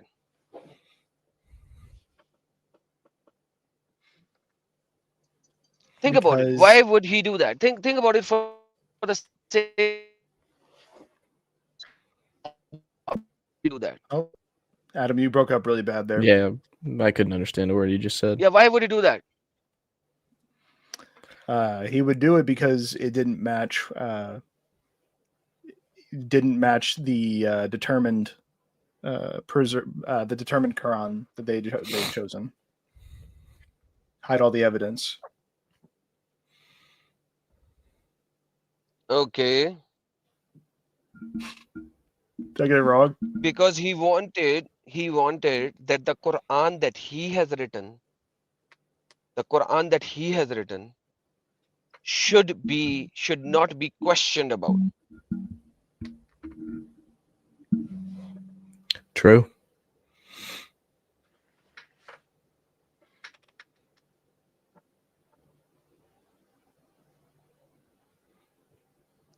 That the Quran that he has written should not be questioned. That's the reason. Okay. So he needs to show it to everyone, and then that's it.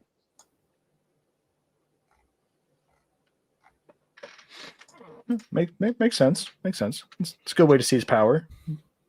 Great way. Exactly. Great way to do And that. then yet we have so many Qurans right now. How do we get so many Qurans then?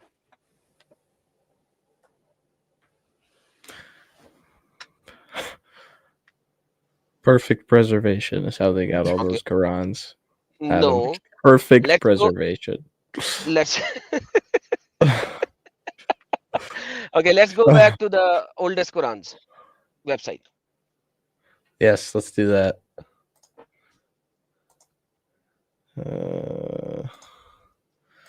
Kaboom.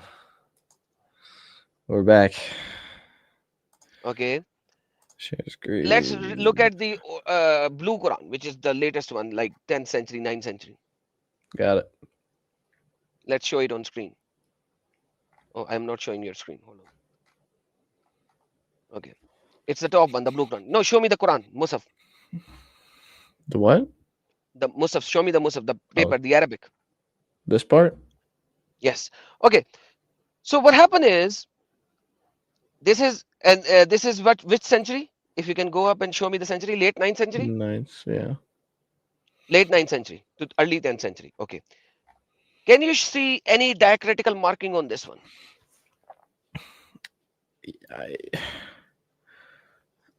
I don't even know if I could tell you if there were, but as far as I know, there's not any. No, you can see the dashes, the dots. Can you see the dots? Can you see the dashes up or down of the letters? Can you see any? None, right? Oh yeah, none. Okay.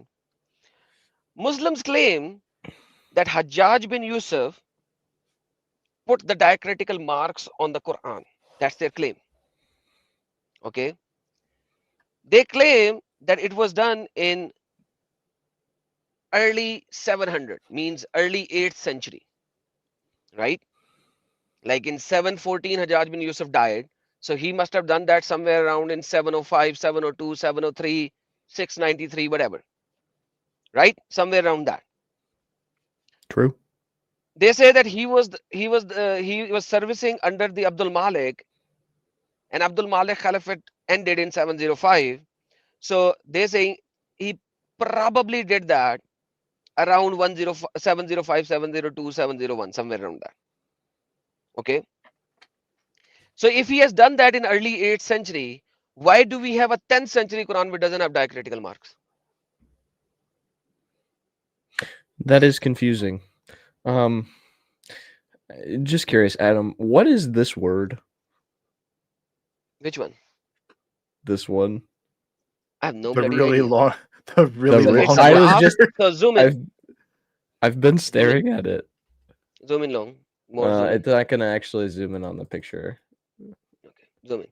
So I know the first word is kaf. The second, so zoom in. You were zooming in, but you're still not zooming. Yeah, I know, but it doesn't actually. Oh, okay, there it is. More zoom in. Okay, so the first word is kaf. The second word can be ya, ba, ta, noon, anything because there's no mark. The third word can be fa, swad, qaf. The third word again can be ya, ba, ta, noon. The third word is kaf again. And the last word can be swad or dwad or fa. So nobody can read it. You can make 10 words out of it because there's no diacritical marks on it. There's no dots, let alone dots. So when the dots are there, then you need to put diacritical mark. Diacritical marks can make it present tense, past tense as well, female or male as well. I love that. So what I'm saying is very simple. When you have this kind of a thing, anybody can put the dots anywhere and make anything whatsoever.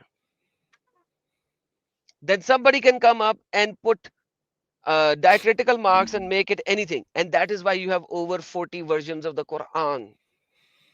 It's not that Quran was in Saba Aruf and these versions are coming out of the Saba Aruf. No, it is because people put the dots and the diacritical marks much later, and any Hafiz or any scholar or any Mufti or any Alim would do it according to himself and his desires, and they created different type of Qurans. So this is the variation. So when they say this is an Arabic Musaf and Quran came in 7 ahruf, it's idiotic. It is whoever in whichever area put the dots wherever and however he wanted to. Like for example, last time when I showed you, let me show it to you again. Last time I showed you one very important thing. And I'm going to show it to you again now. Share screen. La, la, la, la, la. Okay. When you have this word, what does it make? It's kind of like an upside down Nothing. razor blade. Nothing. Looks like a staircase. So if I put 3 dots up here, then it becomes kasira. And if I put 1 dot down here, then it becomes kabira. So basically what happened is that is why in Quran chapter number 33, Muslims do not know what Allah wanted to say, and you have 2 Qurans. One is saying kasira, Allah sends a huge lanat. Like there was a mother of all bombs that were dropped in Saudi Arabia, in Afghanistan. Can you search on the name of that mother of all bombs? The Moab. And then Moab, okay.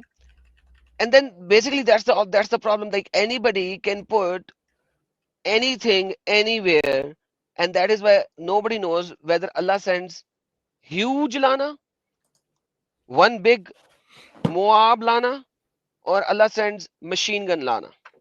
Because that's the problem that in Quran right now, according to Hafs narrative, it's lanan kabira.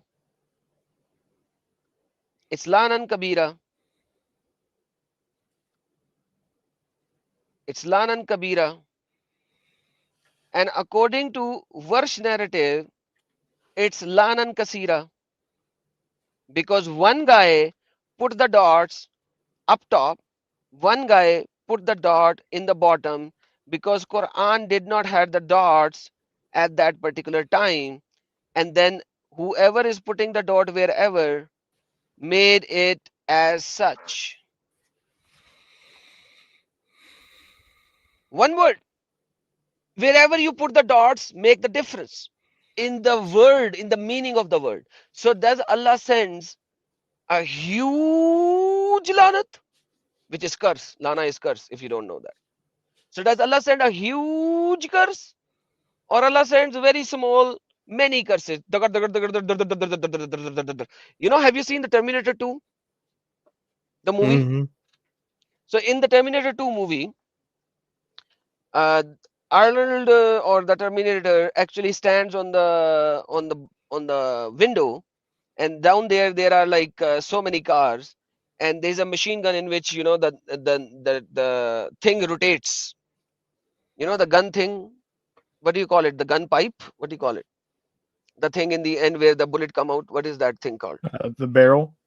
The barrel. Oh. So he had a rotating barrel in it, and then he has like bullets going in, and he's like. So in the verse one, it's the Lanan Kasira. Allah sends Lana in like this machine gun form, just like Terminator 2 did that in the movie Terminator 2, right? Or does Allah sends the Lana just like Hiroshima Nagasaki bomb was thrown and everything was destroyed in one bomb? So how does Allah sends the Lana? Allah Nobody knows knows. best. And then Muslims doesn't know, because whoever puts the dot wherever, it becomes the standard Musaf. It becomes the words of the Allah. Mm. It's not the 7 ahruf. It is not the 7 ahruf. Let me show you something else now. There is a book called, in English it is called The Collection of the Quran. Okay. In that book,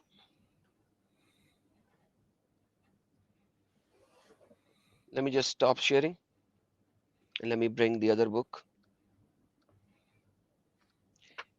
It's called Mu'ajjamul Qira'at, collection of the Qira'at. Okay, so Qira'at is, you translate it as recitation, but recitation comes from what is written. You read what is written. Okay, so this is called Mu'ajjamul Qira'at, collection of the Qira'at, how Qira'at was collected. Okay, all right, so let's go to the most renowned chapter of the Quran called Surah Ikhlas.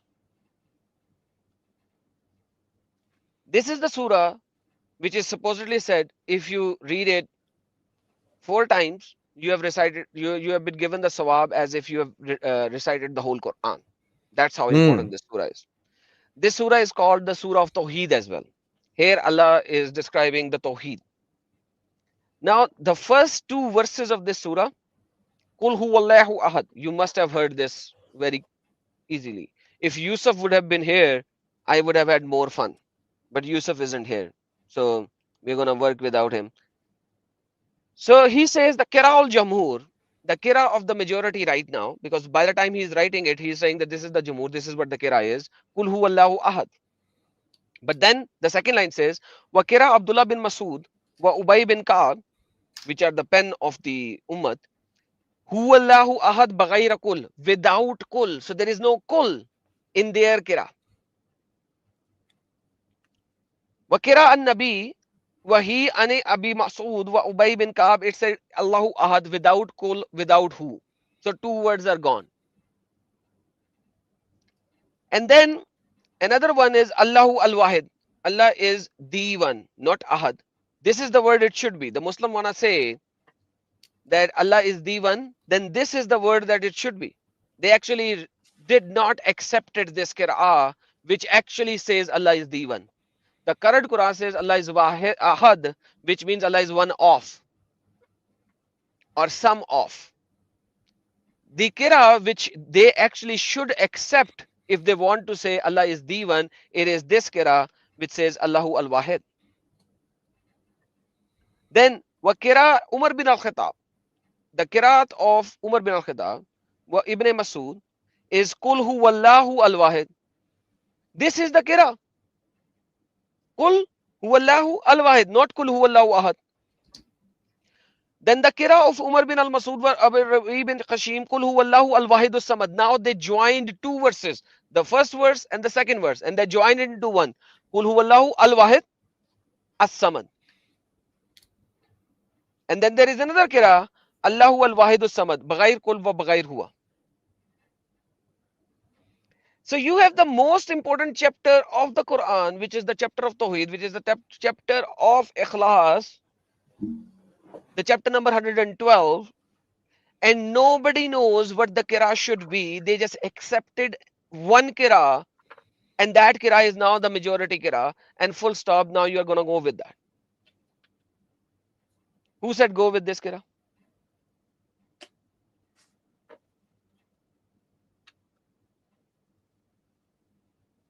Who said go with this qira'ah? Somebody. And now this is the qira'ah. You have to accept it. You gotta accept it or you are doomed. If you don't accept it, you are doomed. You don't know anything. Then why are they saying that these are the qira'ats? And these qira'ats, the references are from all of these books. Al-Kishaf, Al-Hashiyah Shahab, Al-Razi, Al-Arabi Sanasin Surah, Mukhtasar Ibn Khalawiyah, Al-Hashiyah Al-Jamal, Ad-Dar al-Masnoon, Al-Kishaf Al-Razi, Fath al-Qadir, Mukhtasar Ibn Khalawiyah, Al-Hashiyah Al-Jamal, Ad-Dar al-Manzoon, Wafi al-Kashaf, and then Mukhtasar Ibn Khalawiyah, Al-Razi Al-Kishaf, Al-Hari Al-Jamal, Fath al-Qadir, Al-Dar al-Masnoon, Al-Muharrir, Al-Qurtubi. These are the references that this book is quoting to give you all of these different variations of the Quran, the recitation. So basically recitation comes from what? From writing. It is not the same word that is pronounced different. It is multiple words and hence the pronunciation is different. It is not like schedule versus schedule where both words, the spellings are same and the meaning are same. It is not like that.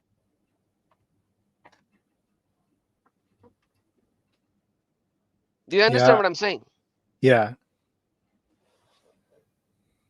I had someone arguing with me in a comment section about how essentially that I was arguing semantics over the diacritic differences, and I was trying to get them to understand these are two words with two different enunciations and two different meanings. Just because if you take the diacritics away, they look the same, it still does not change anything of the fact that these are different words. And why is he chatting? And why are you entertaining him in chat instead of bringing him up? I am showing you that the razam is different as well. Forget the diacritical mark. I showed you diacritical mark. It's now gone. Kabir and Kasir are two different words. Can you tell me in English, big and many is the same word? Is big No. and many the same word? Do they mean the same? No. Andrew? Okay, no. So I just showed you Kabira versus Kasira. Allah sends big lana, Allah sends many lana. So does Allah sends big lana or many lana? That is what I showed you before. Now I'm showing you the razam, the alphabets without the dots are different as well. Does Allah said Kul huwallahu ahad or Allah said Allahu ahad or Allah said Allah ahad? So bagaira kul, without kul and without who? Or did he say without kul and he said huwallahu ahad? Or did he said Allah ahad only without kul and without who? Or did he said kul huwallahu al-wahid? Or did he said Allahu al-wahid? Or did he said Allahu al-wahid as-samad? Or did he said kul huwallahu al-wahid as-samad? All of these are razam differences. The base alphabets differences. So the guy who is talking to you right now, the point is already mute because I have moved it to a different level, and I'm showing that even the level of razam is different. These guys are idiots. They don't come here because they know I have evidences. I'm showing the evidences where they cannot have an argument with. They are sticking to a particular argument which I have already destroyed. In English, translate it into English and tell me if big and many the same word. Are they the same word in English? Kasira Nope. means many. Kabira means big. If they are not the same words, the discussion ended here. And so instead of chatting with him, respond him live. So whatever he's chatting, respond him live. Whatever he's chatting, respond him live. The Oh, you problem know, is I don't do chat debates. Why? Because these people waste my times in chat. I have done that in the past as well, and these people will delete their main comment under which I'm doing the whole argument. So when I'm done and I destroy them, they delete the whole comment. Why would I yeah. chat with them? So I chat with somebody for 11 days and you'll delete the comment eventually. So why should I chat with them? When I have the opportunity to speak on voice, show it on screen, and instead of wasting so much of my time.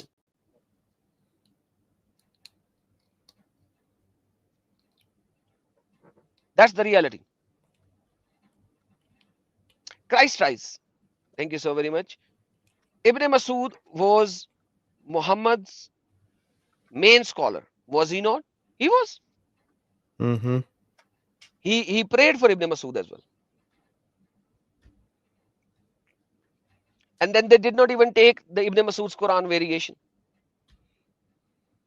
They took Nope. what Uthman did, supposedly, quotes in quotes, supposedly, because we do not have the Uthmanic Quran. Supposedly, they took Uthmanic variation, which was created by the words of Zaid.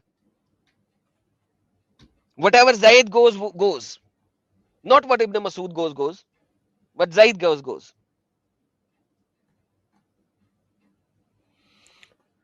So, Yeah, dude. perfect preservation of the Quran is nothing more than a joke. Thank you, Christ Rise, for your generosity. Appreciate it. So it doesn't even matter right now. The base argument is flawed. And that is what I wanted to show. Last time I just showed that many verses are gone, many things are gone, many chapters are gone, many verses are gone, like almost 11,000 verses are missing, and so on and so forth. Today, what I'm showing is whatever you have remaining has been tempered with, has been altered with, and then what was altered and tempered with, after that, when you put the diacritical marks and dots, you change the meaning, you created new words, and now you have so many words. Until 1924, when in Cairo, Egypt, they picked up one single variation of Musaf al-Hafs and they canonized it to be the main Quran. Before 1924, it wasn't even so. Everybody was reading their own variation of the Quran in their own areas, like the Musaf al-Qalun, Musaf al-Nafz, Musaf al-Warsh, Musaf al-Ibn Kathir, Musaf al-Asakra, Musaf al-Sakra, and so on and so forth. It was not until 1924 that they accepted one variation. I did a stream in my Urdu channel a couple of months ago, which was the 100th anniversary of the Quran. We just celebrated 100th anniversary of the Quran. Because Quran is only 100 years old.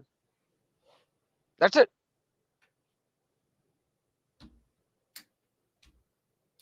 You had a question, Chase?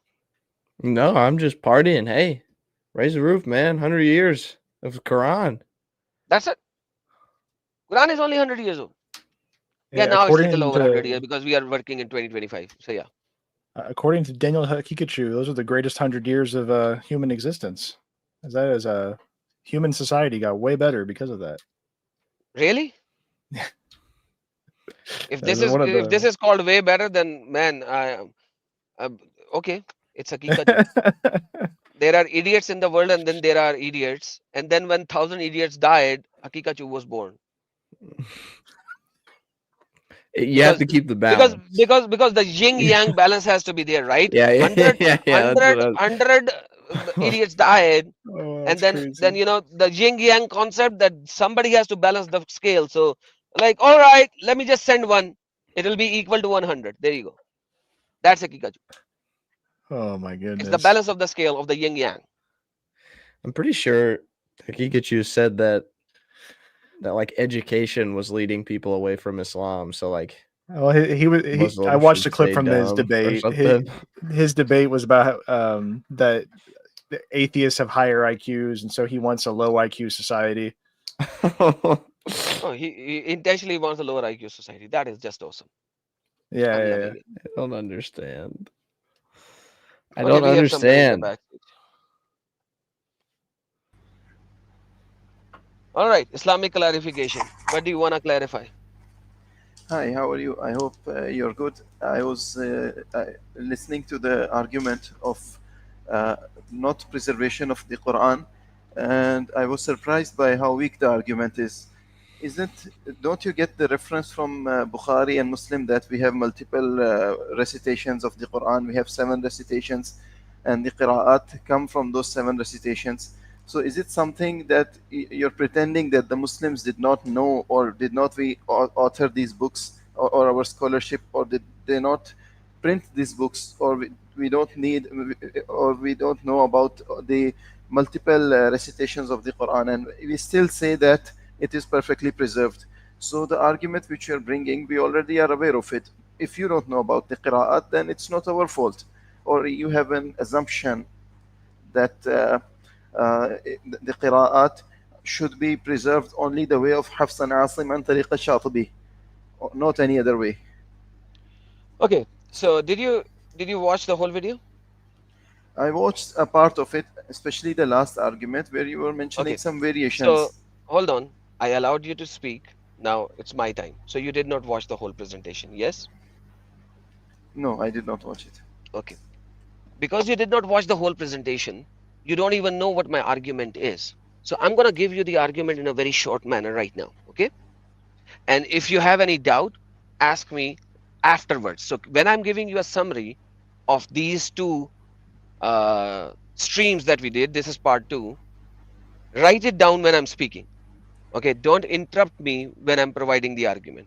All right, and then write it down. So last time we did the part 1, I showed everyone that according to the collection of the Quran, there are verses missing, there are chapters missing, there are many surahs missing, and total Quran is supposed to be over 17,000 verses. Right now we have 6,000.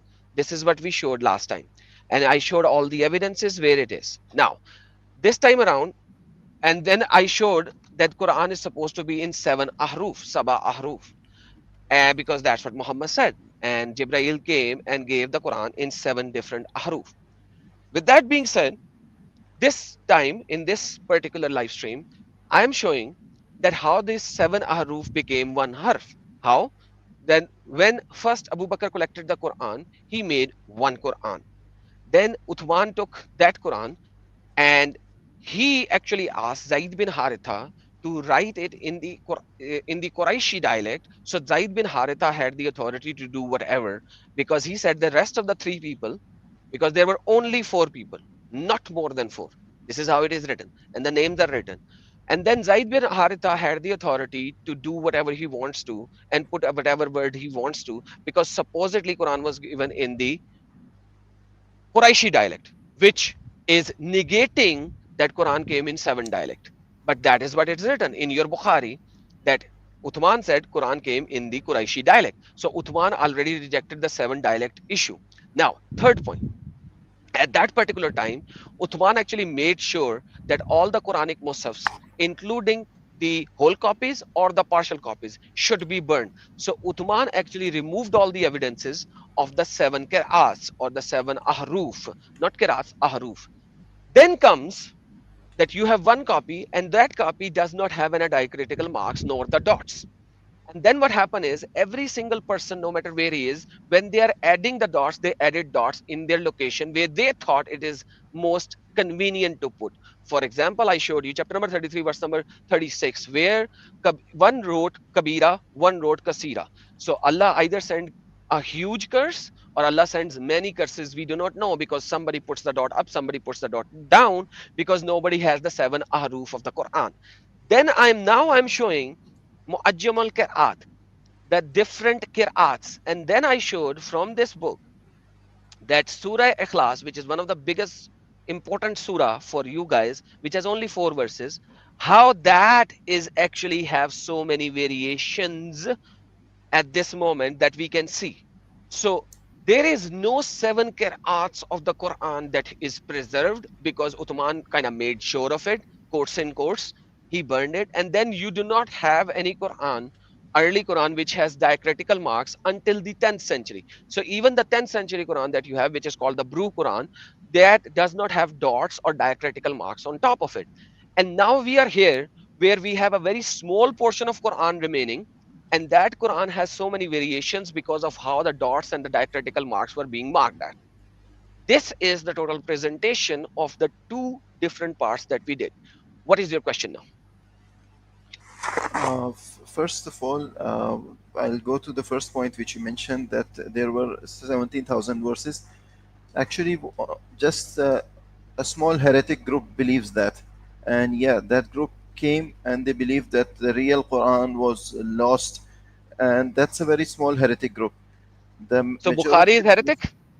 When he is writing, Bukhari is writing that many chapters are missing. Sitta, even in Ibn Majah, then you have Nisai, many chapters are missing, many verses are missing, many surahs are missing. Surah as big as Surah Baqarah is missing. Surah Barat is supposed to be 143 verses. Now it has only 76 verses and so on and so forth. Yeah, those verses which are mentioned in Bukhari, it's not Baqarah, it's Bara'ah, that hadith. It is because this was abrogated. And the okay, so then I can say there are 8,000 verses which are abrogated. Same thing. It doesn't even matter how many abrogated. You don't have the proper number how many abrogated. See, whatever was abrogated, it is mentioned in Quran. I think chapter 2. No, so if it is mentioned in Quran, then it is not abrogated. So number one, listen to me very carefully. If it is in the Quran, then there's not. Then it is not abrogated. It is abrogated. It is not abrogated in recitation. So can you tell me how many verses are abrogated in recitation? The amount of verses which have been abrogated are not 8,000 or whatever. I'm asking you a simple question. Tell me how many verses are abrogated in recitation. It doesn't matter. What was not abrogated and it what matters. was established it matters. is with us. It matters. How many verses? Give me the number of verses that are abrogated in recitation, not in hukam. The ones who are abrogated in hukam, I have them in the Quran that they are abrogated in hukam. I want to know how many verses are abrogated in recitation. See, let me clarify to you what I'm trying to say. In the Quran, it is mentioned, "Ma nansakh min ayatin aw nunsiha." I know that. I showed it last time. I'm asking you a simple question. Do not preach the choir. I am asking you a simple thing. How many verses have been abrogated in recitation? Please answer that question. We did not record the verses which were abrogated, and God made us forget the verse which were abrogated. So how many verses are abrogated in recitation? This is what I'm telling you. There's no record of it. What were abrogated because it was abrogated. So they can be 50,000? So can they be 50,000? No. How? No. If they are forgotten from your mind, how can they not be 50,000? See, the thing is, the ones which were abrogated. Mr. Islamic clarification, I have a very simple question. If they were forgotten from their mind, why can't they be 50,000? Because that's a very big number compared to the ones which are they can, okay, it can be very big number. Abrogation. Where does it say? Where does it say it needs?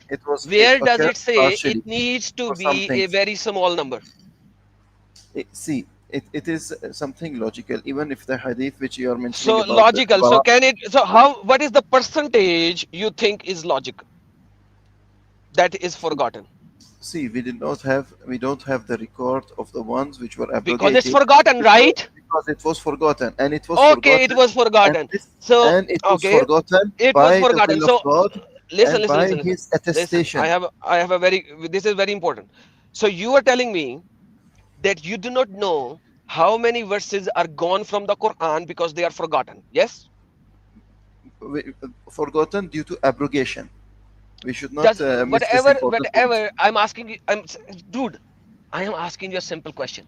Do you have a record about the verses which are forgotten? Forgotten due to abrogation? No. No, no record. Okay.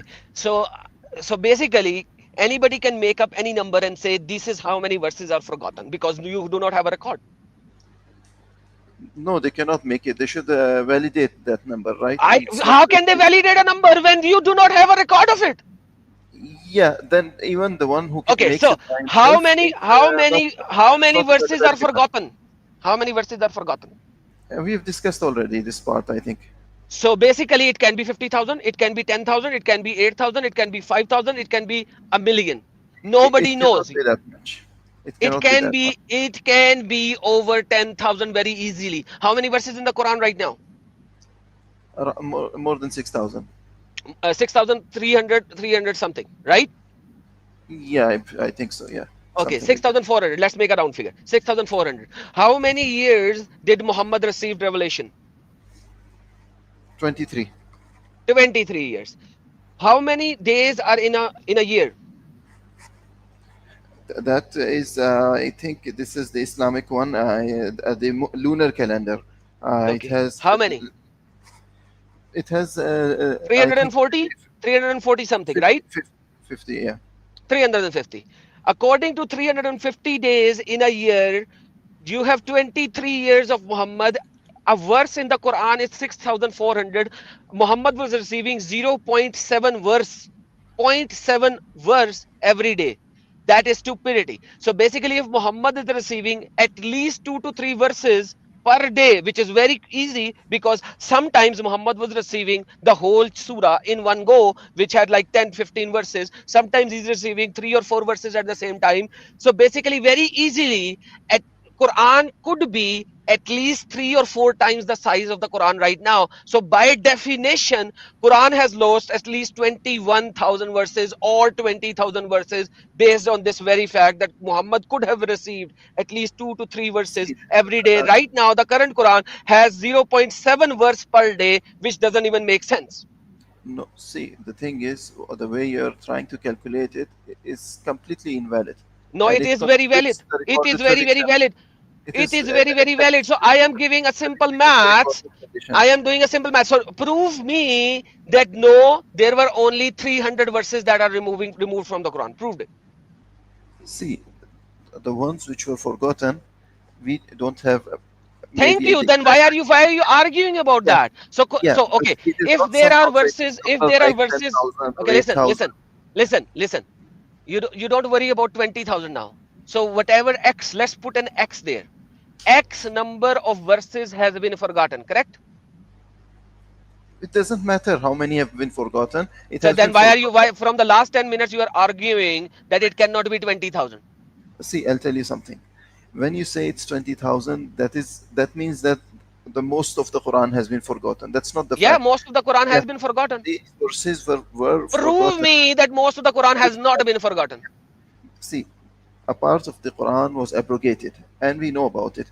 And what is What I know is that you do not have a record of it. So it can be any number. And based on the simple maths, at least twice the size of the Quran has been forgotten. No, that's not. That's not. That's simple maths. That does not. So you correlate, are telling me that your prophet was not even getting one verse a day? There was no. See, the verses. There was no specific frequency at which the prophet would receive So verses. He would so basically I'm receive saying that Allah should have sent at least bare minimum one verse a day on the average, one verse a day, because if he is not speaking with him for 2 days, he might have given him 3-4 verses at the same time. nothing necessitates that he will Okay, receive. so such according to number the of verses Siyasata, at according to a period of time. Siyasata, listen, according to Siyasata, how many verses are approximately forgotten? See, there is no. See, there is a mention of abrogation. All right, so forgetfulness. I need to because of change the topic abrogation. because obviously you are an idiot. So guys, listen to me very carefully. Let's finish this topic. There are some percentage, X percentage of the Quran that nobody knows. That is first point. All right, not that's part first of point. the Quran. Let's Abrogated move to the part second is not point. part of the Quran anymore. Let's move to the second point. Now, the second point is the Quran that you have remaining after Muhammad, which is supposedly quotes and quotes not abrogated, who collected it according to your own narrative? It was collected through basically the primary collection was done by Abu Bakr, who collected it. Okay, Abu But Bakr. it Did was- Abu Bakr wrote the Quran in the 7 ahruf? the 7 ahruf were retained even after Uthman. I'm asking you, did Yeah. Abu Bakr collected Yeah. the Quran in 7 ahruf? I'm telling you, of course, but I'm telling Okay, you, of the course. ahruf Listen, were retained listen. Shh, during the time hush, of Uthman. hush. Has the So what variations you of are telling me, that the Musaf that Abu Bakr collected, each and every verse is written in 7 dialects, correct? It should be, yeah. It should be. Okay, perfect. So if Abu Bakr has written in 7 dialects, that is 6,400 multiplied by 7, correct? Not necessarily, because a lot of words are Necessarily. same in the dialects, yeah. You don't know. You don't have it Variation- right now. You don't have No. it right now, so you don't know. So please stop it. So now there are 44,800 verses in the Quran supposedly. Now when Abu Bakr died and Umar died and Uthman came into power, why did he not use the Quran that was collected by Hafsa, Abu Bakr and given to Hafsa and use it as is? The reason is because he wanted to make one dialect, which was the Qurayshi dialect, So, common. so basically, you are Yeah, telling me but he Uthman retained- destroyed the rest of the dialects and kept only one dialect. See, the qira'at they take from all the dialects. If you're trying to emphasize So this point, Uthman destroyed every other dialect and kept The only written one dialect, which is the Quraishi dialect, correct? yeah. See, the reason was he wanted to wanted the non-Arabs to just try to study one dialect, because the So non-Arabs it was Uthman already an destroyed. So Uthman destroyed No, all the he had- dialects and kept one dialect. the Mus'haf al-Uthmani was had recorded the variations of the dialects. But Once they again, did standardized one. Usman destroyed all the dialect and created one dialogue, which is the Quraishi Musaf, Quraishi dialect? Yeah, if you say destroyed means Yeah. they were removed completely. No, it was not. It So- was still retained. Yeah, but he standardized it and he. It was still enforced one retained. Did dialect. Usman retained it? Yes or no? Yes. Usman one- retained it. Yeah. Yeah. Okay. So that the Let's non-Arabs see had if to Usman study retained only it. one Let's read the hadith. It says, if you have any difference in opinion, then write it in the Quraishi dialect according to Zaid bin Tabat. In case you disagree with Zaid bin Tabat on any point of the Quran, then write it in the dialect of Quraysh. The Quran was revealed in their tongue. Did Uthman maintain all the dialect or kept only one?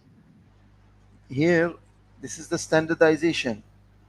Did Uthman removed all the dialect and kept only one? The one which he wanted to spread was the Qurayshi dialect. This is So what I did told Usman already, because removed all the dialects and kept only one for in the Uthmani people, Quran?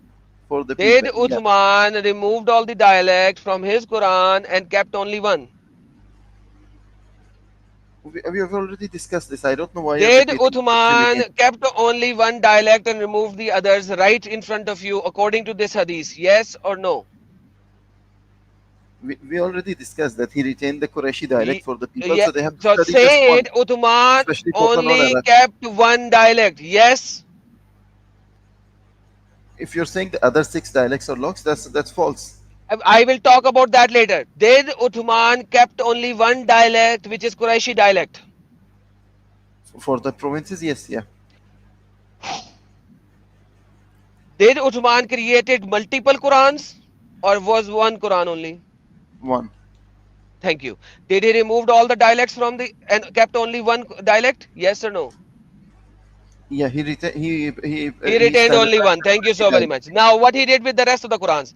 They did so, and when they had written many copies, Uthman returned the original manuscript to Hafsa. Uthman sent to every Muslim province one copy, whether written, but he has written and copied and ordered. What was the order? That all the other Quranic materials, whether written in fragmentary manuscript or the whole copies, be burned. So now, did Uthman burned all the rest of the Qurans, whether partially written or complete copies. Did he burn that?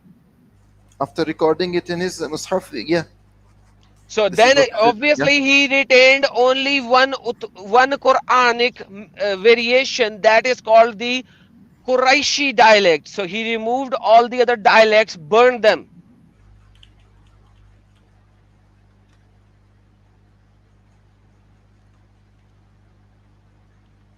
Thank you so very much. I proved my point. So that's the reality when he says that there are 7 dialects. The 7 dialects were finished at the time of Uthman only. No, Now they were not. he doesn't. Actually, Yeah, see, now I you are just waiting. You are thinking what to say. And when I was quiet, you weren't still thinking, what will I answer? Because it's right in front of you that he burned all the other manuscripts, whether fragments, partial, or whole Quran. after he corrected them and he He standardized did one. not correct any of them. See, He just put out a dear Quraishi Adam, dialect. He Adam, put out a Quraishi dialect and then he burned all the rest. See, what I'm trying to say is that this is something which you already discussed. If you just I don't see the care. title- You came here again. Forget that. Did he burn all the rest of the copies, or yes or no? This is what see. But when you're saying that, when Did he burn all the rest of the Quran, whether partial or the whole copies? Yes or no? yeah, he burned it. He burned them. Yeah, And what did he write the Quran in? Quraishi dialect, correct? Quraishi dialect. Yeah. So basically the rest of the 6 dialect he destroyed. So where is the rest of the 6 dialect coming? Nowhere. When the Quran was written, there was no dots, there was no tittles, there were no diacritical marks. Then people started writing the diacritical marks, the dots later, and now you have over 40 Qurans, not the 7 dialects. Because Uthman made sure that Muhammad's dialects will be removed. He made sure of that. See, you don't. I believe that you're not allowing me to complete my point.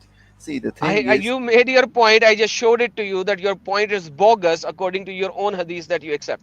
see, the retention of the Qurayshi dialect was so that the non-Arabs could not do not have to study multiple dialects, where learning Arabic itself or learning in one dialect itself was a big effort. So for that ease and standardization, he just retained one dialect, which is the Qurayshi dialect. That And- did I and did I the did I hadith of ask you Salman why? Did I Ahmad- ask? let me Listen, complete. did I ask you why he did that? No, I did not. My question is Let me different. complete it. Let me complete. Did he burn all the rest of the manuscripts? Yes or no? Yes. Yeah. Thank you. So he destroyed all the rest of the dialects. See, okay, even okay, let me just give you this point. Even if I give you this point, the Prophet ﷺ, he said that if you get one harf, you have achieved the whole of it. Mr. Islamic clarification. I'm asking you, did Uthman destroyed all the 7 ahruf We have already except one? discussed the same thing many times. Then I don't say think you're yes. asking me that. We've already agreed to this Okay. part. Then okay. So now you agree with me that Uthman burned all of them except kept only one. Then how do you have difference like Kabira and Kasira? These are from the Qira'at. See, this is what No I- Qiraat. Uthman burned the Qiraat. Uthman No. burned the Qiraat. After That's- Uthman, 200 years later, 300 years later, somebody is putting the dots on the top, it makes Kasira. Somebody put the dot on the bottom, it made Kabira. Uthman made sure of that. There is no other dialect. Now there is no dialect. It is the people who are putting the dots. See, you're strawmanning the whole I am presentation. not strawmanning. I'm just showing how it has happened. And you just okay. Listen. If You're Uthman burned the pretending that Quran, something if happened, Uthman and then burned the you're Quran, predicting it. This is exactly what is strawmanning. if Uthman burned the Qurans, how did somebody find out that Kabira and Kasira both were the dialects? This is what you already mentioned. That see, there were the Quran was transferred through oral tradition. No, There it were wasn't. It was scholars of not. Quran. It was not. It was not. It was transferred not. through oral It tradition. was not. It was not. It was written tradition. No, oral tradition. No, it was written tradition. There was written and there was oral. And No, there oral was no oral. Everything that was oral was destroyed and finished. No, that's not because the case. all the people died in the battle of Yamama. And now he is writing, and he used only 4 people, Not and all. nobody has the full Quran A lot of, memorized. a lot. Nobody has the full Quran memorized. No, Nobody who's has the saying full Quran it? No. memorized. How do you? What's? Give me evidence that nobody had the full Quran memorized. Okay, then if people had the full Quran memorized, why Ibn Khuzaima, the only person who had 2 verses, chapter number 9, verse number 128, 129, 126, 127? Why? Can you repeat the point again about Ibn If Khuzaymah? there are a lot of people who had memorized the Quran, then why Ibn Khuzaima was the only witness to give the Quran, chapter number 9, verse number 128, 129? Sh- uh, Show me the reference for this. I'm not familiar with this point. Let me just. When Abu Bakr collected the Quran, many people died in Yamama who had some of the reciters. And then Abu Bakr picked the people. Hey, do you know some? Do you know some? Do you know some? Do you know some? And the Quran, chapter number 9, verse number 128, 129 was taken only from Zaid bin Tabat, Khuzaima, Ibn Khuzaima, the only witness of these 2 verses. Why? If so many people have memorized it, why these 2 verses were taken from only one guy? This is about manuscripts. It's not about that. If so many people had memorized the Quran, the first collection of Quran by Abu Bakr, why Ibn Khuzaima is the only witness of these 2 verses? This is about the manuscript. But see, It is they not were- about the manuscript. Manuscript has not been made yet. When Abu Bakr is collecting the first Quran, which will go to Hafsa later, that manuscript, why Ibn Khuzaima is the only witness for these 2 verses of the Quran if there are so many Hafiz who has memorized the whole Quran? this is about the written one. It And is even this hadith, okay. Guys, is it about the written one or is it being writing? Is it being writing at this time? I hate the people who would see the evidence in front of them and then they will keep on regurgitating their own stupidity, whereas I am showing on the screen that this is when Abu Bakr said writing the Quran down is as difficult as is more difficult than moving a mountain. He is writing the Quran for the very first time, and he said even Muhammad did not write the Quran. Even Muhammad did not write the Quran in one book. And now there is only one guy who knows these 2 verses, and he's saying there were many Hafiz a Quran, who had memorized the whole Quran.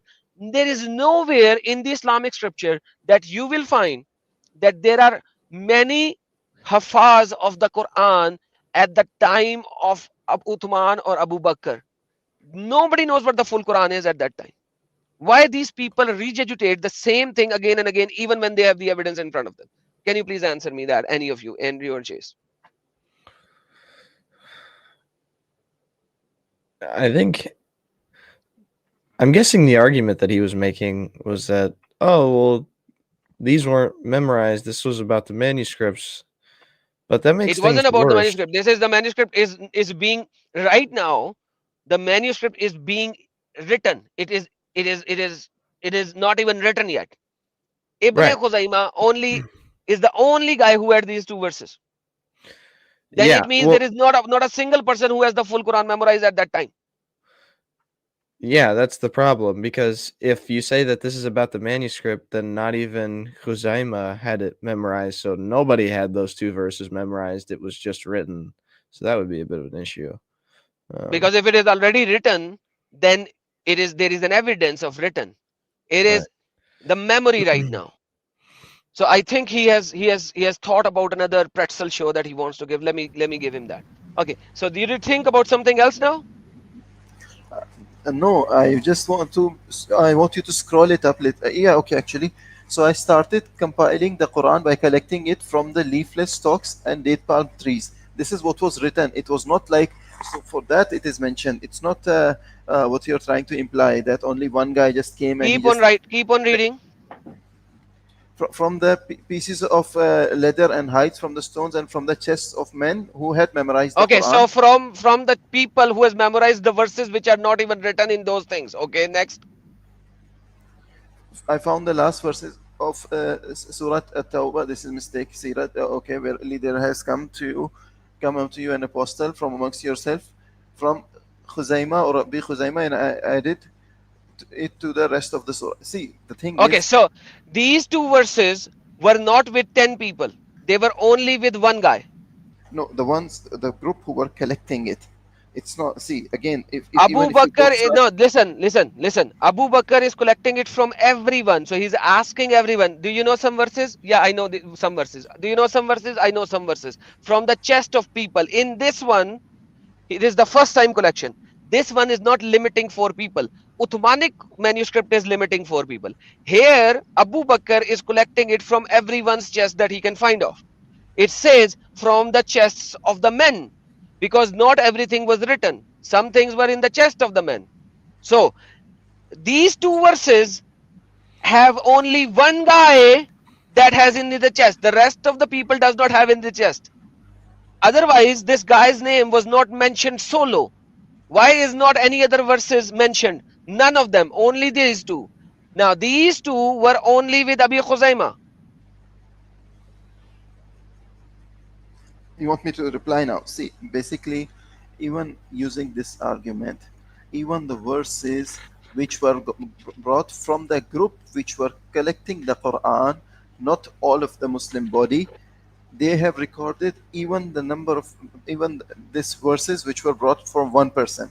So this is actually a testification, something which testifies the preservation of the Quran more than the loss. Islamic clarification, you're you trying to silly. imply. You do not even know how many verses were in the Quran to begin with. If Abi Khuzaimah knows just these two verses or he knows some other verses, we don't even know how many are From missing the right party now who were collecting because the it Quran, is they from were the. Muslims all over. See, let me tell you. I did not finish my sentence. You interjected. So Abu Bakr is collecting it from the chest of the men. Nobody knows how many verses are there. Some people are saying some verses, some people are saying some verses, some people are saying some verses, some people are saying some verses. And then Abi Khuzaimah gave 2 verses, which was put in chapter number 9. We don't know where it's supposed to be because it is only Abi Khuzaimah who knows that. You do not know what are the total number of verses because none of the people had memorized the whole Quran. None of them has memorized the whole Quran. Give me one single person who had memorized the whole Quran. Give me one. One person who Salim, has memorized the whole Quran. Salim Mawla Hudhaifa, Zayd bin Thabit, Okay. Abdullah bin Mas'ud. Okay. Is Zaid bin Tabat alive at the time of Abu Bakr when he is collecting the Quran? He's the one who's collecting the Quran. He's the one He who's is not. collecting the Oh Quran in my the goodness. hadith, which you're the one which you're quoting. I'm going to kick you out right now. You are talking about Uthmani collection. I'm not talking about Uthmani collection. I'm talking about Abu Bakr collection. This is Wait, Abu Bakr collection. Okay. read the hadith At which is this in front time, of you. at Adam, the read time of Abu Bakr, is Zaid bin Tabat alive? Yes. Okay. Why does this hadith says that these two verses were only collected by Zaid ibn Khuzaimah? If it was with Zaid bin Tabat as well had memorized these two verses, it should not be written it as is. See, I'll just shorten it because I have my work in a very short period of time. I know you need to run away, but that's not the point. No, I have asked you a if simple if question. I were running away, I If would not have Zaid come. bin Tabat also had memorized this, so Abu Bakr was asking the people to give me the verses from your chest. Why this verse was given only from Abi Khuzaimah, not by Zaid bin Tabat, not by Ibn Masud, not by anybody else? First of all, this idea of collection was assigned to Zayd bin Thabit. It was not like when he's Okay, collecting bye all bye. the Quran. Bye bye. It wasn't given to Zaid bin Tabat. Get lost. Idiot. I kicked him out. It wasn't given to Zaid bin Tabat. It is the Abu Bakr collection. It wasn't given to Zaid bin Tabat. Zaid bin Tabat collection was given by Uthman. He gave Zaid bin Tabat the authority. The stupid part is he knows what is happening here. I have spoken with this guy in my Urdu chats. He knows what I'm talking about. The pretzel show now is like he's joining the two. Why? Because he doesn't have an argument over here right now. He doesn't have it. So the only way to create a pretzel show was just mix the two and say stupid things. Like there is a level where I cannot tolerate lies, and this is the level where the lies are done. Yeah, give him a timeout. Protestant believer, give random Muslim he's the Islamic clarification. Give him a timeout. Give him like a timeout of so that he can go to Makkah. Let me just do that myself. There you go. Go. Idiot. Oh, random Muslim. That random Muslim's the same guy who Yeah, he's just came Islamic on. clarification. He has like multiple channels. He's random Muslim, Islamic clarification. He's so many things. Okay. He's a big fat liar. Idiot. So I like imagine I gave him all the evidences, but if you want to keep on regurgitating whatever you believe, there is no point in having a discussion. Stop regurgitating what you believe. Read what it says. Zaid bin Tabat was alive. If Zaid bin Tabat was alive, why this hadith is saying these two verses were taken only from Ibn Khuzaymah, Abi Khuzaymah. So nobody has the full memorization of the Quran. Nobody whatsoever. Nobody. I will end this stream with something very beautiful. Give me a second. Let me find that one.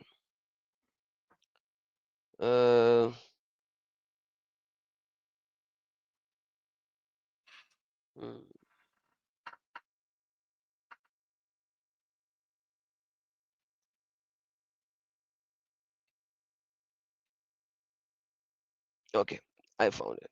It's a 4 years old video, but you will love it. You guys will love it. This is the end of it, and many muftis show that Quran is not preserved. Okay, many of them. Let me just show it to you. This is the end of our discussion, guys. This is the last video I'm playing, and this is the end. This is in my channel. You can go and watch it as well later on, but I'm gonna play it here. Let's have a 10 minutes of silence. ربهم الوسيلة أيهم أقرب ويرجون رحمته ويخافون عذابه إن عذاب ربك كان محذورا. This is the words of Allah. Find me one error in this, I'll leave Islam. How's that? Challenge. We have to speak the truth even if it's against ourselves. You know, just because they say, for example, soccer in America and then in the UK, we say footy or football. This is not man-made. This is the words of Allah. Find me one error in this, I'll leave Islam. How's that? Challenge. We have certain scribal errors in the Quran, and this is something which every single scholar acknowledges. This is the words of Allah. Find me one error in this, I'll leave Islam. How's that? Challenge. In the earliest copies of the Quran, the dots were not there. This is the words of Allah. Find me one error in this, I'll leave Islam. How's that? Challenge. Human scribes over time have been human beings, and as human beings, naturally, they were prone to error. And they made many different kinds of errors. This is the words of Allah. Find me one error in this, I'll leave Islam. How's that? Challenge. These kinds of errors are many. This is the words of Allah. Find me one error in this, I'll leave Islam. How's that? Challenge. They are generally introduced and told that the Quran was transmitted in such a manner that there were thousands of memorizers of the Quran. There were heaps, and there were such a large number of people who had memorized the Quran partially and completely. And then these memorizers had transmitted this memorized Quran to the next generation, and so on and so forth. But on the contrary, we find a Muslim hadith book as highly regarded as the Jami' al-Sahih of Imam Bukhari, presenting two narratives which say that actually there were only 4 memorizers of the Quran who had memorized the Quran in the lifetime of the Prophet. This is the words of Allah. Find me one error in this, I'll leave Islam. How's that? Challenge. Nowadays, we would distinguish between several letters of the Quran that look alike by placing dots either above or below them. The number of dots and the position of the dots would distinguish between one letter and another. In the earliest copies of the Quran, the dots were not there. This is the words of Allah. Find me one error in this, I'll leave Islam. How's that? Challenge. Okay, same idea, different scripts with a little touch of tribal differences. Okay. The little flavor of, Sure. I'm going to put some down Louisiana spice. Oh, we're up in New York. I'm going to put some hot sauce. Okay. Just the flavor. This is the words of Allah. Find me one error in this, I'll leave Islam. How's that? Challenge. And there are 15 opinions about this. None of them fully answer all of the questions that are raised. This is the words of Allah. Find me one error in this, I'll leave Islam. How's that? Challenge. Because they remembered the meaning of the verse, but the meaning could have been expressed in two different ways. This is the words of Allah. Find me one error in this, I'll leave Islam. How's that? Challenge. Like, for example, with a substitute word. So there's a word, for example, suf in Arabic, which means wool, and ayhan also mean al-manfush. But it is reported that somebody read it as kasuf al-manfush, which is the same statement, basically, like carded wool, but a different word is used for wool. This is the words of Allah. Find me one error in this, I'll leave Islam. How's that? Challenge. Now, there are some differences that we should note. Sometimes there's a difference of an alif, and that should be explained. This is the words of Allah. Find me one error in this, I'll leave Islam. How's that? Challenge. Extra alif and waw and fa. You know, anyone knows spelling differences, scribal styles may differ, may vary. It's about the content. This is the words of Allah. Find me one error in this, I'll leave Islam. How's that? Challenge.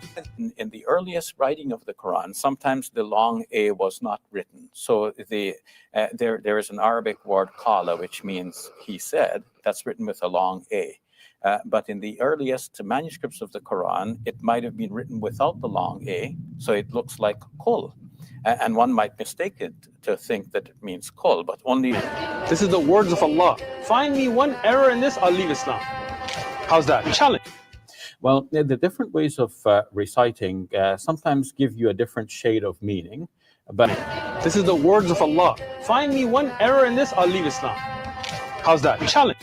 We have certain scribal errors in the Quran, and this is something which every single scholar acknowledges. This is the words of Allah. Find me one error in this, I'll leave Islam. How's that? Challenge. Some of the early reports about how the Quran was being read by the Prophet Muhammad, peace be upon him, and by his companions, leave some puzzling questions in the wake of them. This is the words of Allah. Find me one error in this, I'll leave Islam. How's that? Challenge. But various companions may have memorized some of the wording slightly differently, and also written down the sermon slightly differently. But this is the words of Allah. Find me one error in this, I'll leave Islam. How's that? Challenge. Hey, my name is Jerry Norton, and in the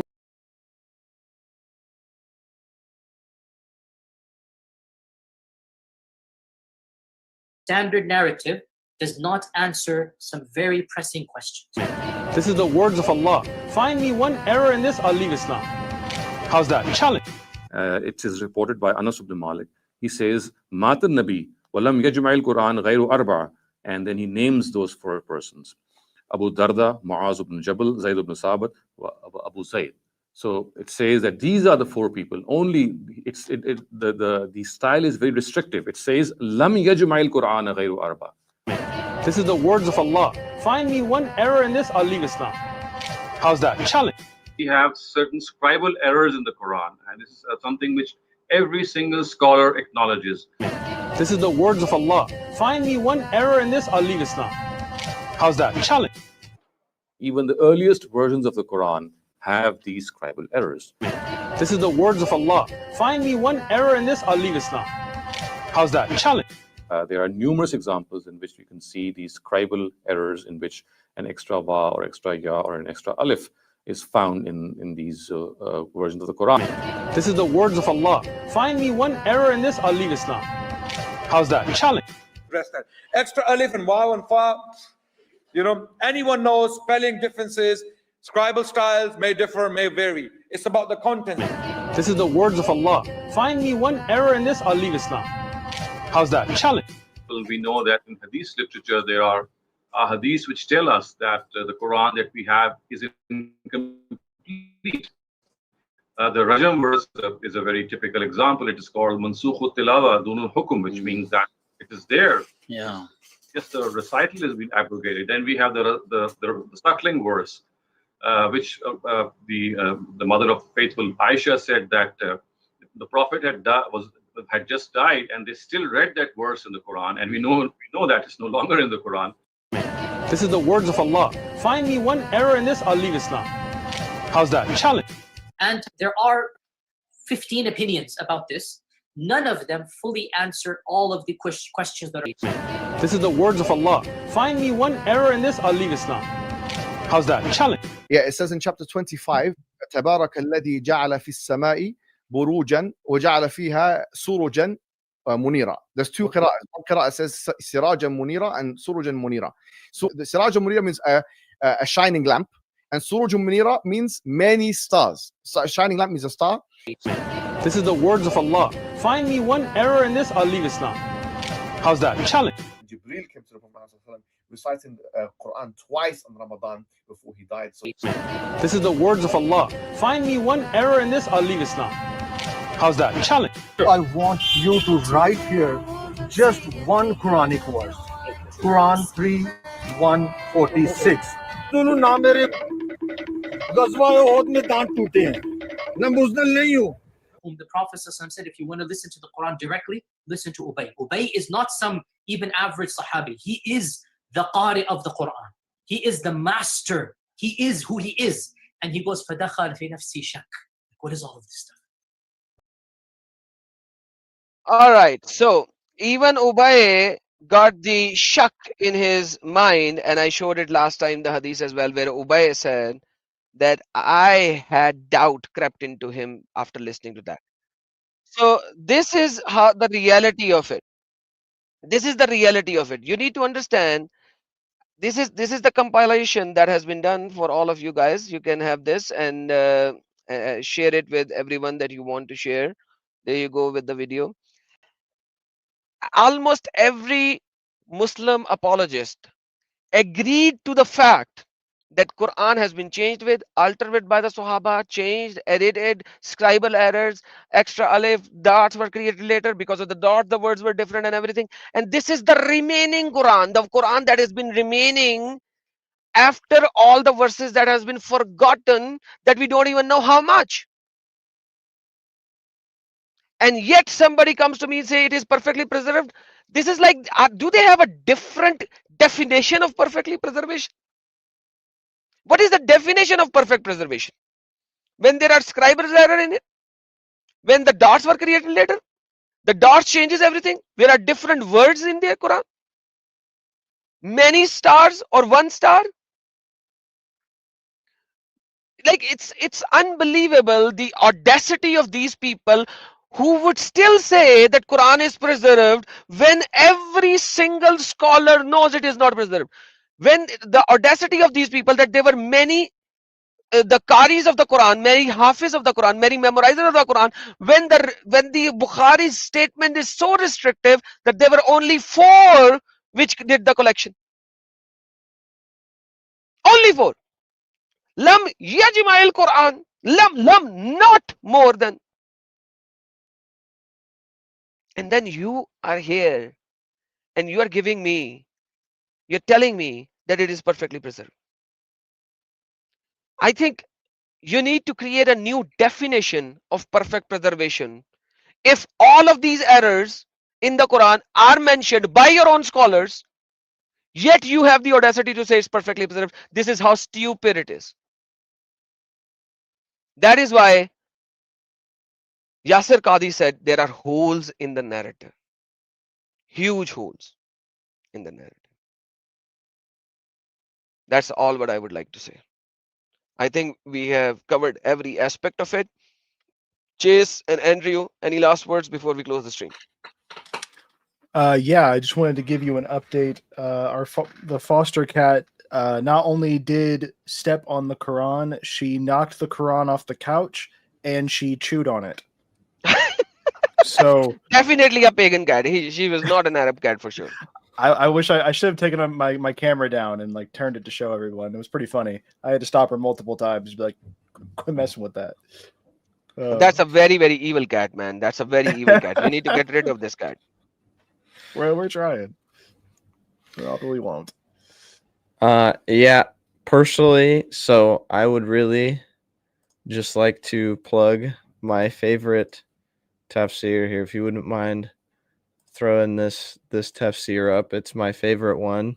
Tafsir Abdullah ibn Goose. She's This is a currently goat? no, this is my dog. She's currently writing a tafsir. As you can see, this is the Islamic rule number 1. Chase is always right. Andrew Yeah. is also mostly right.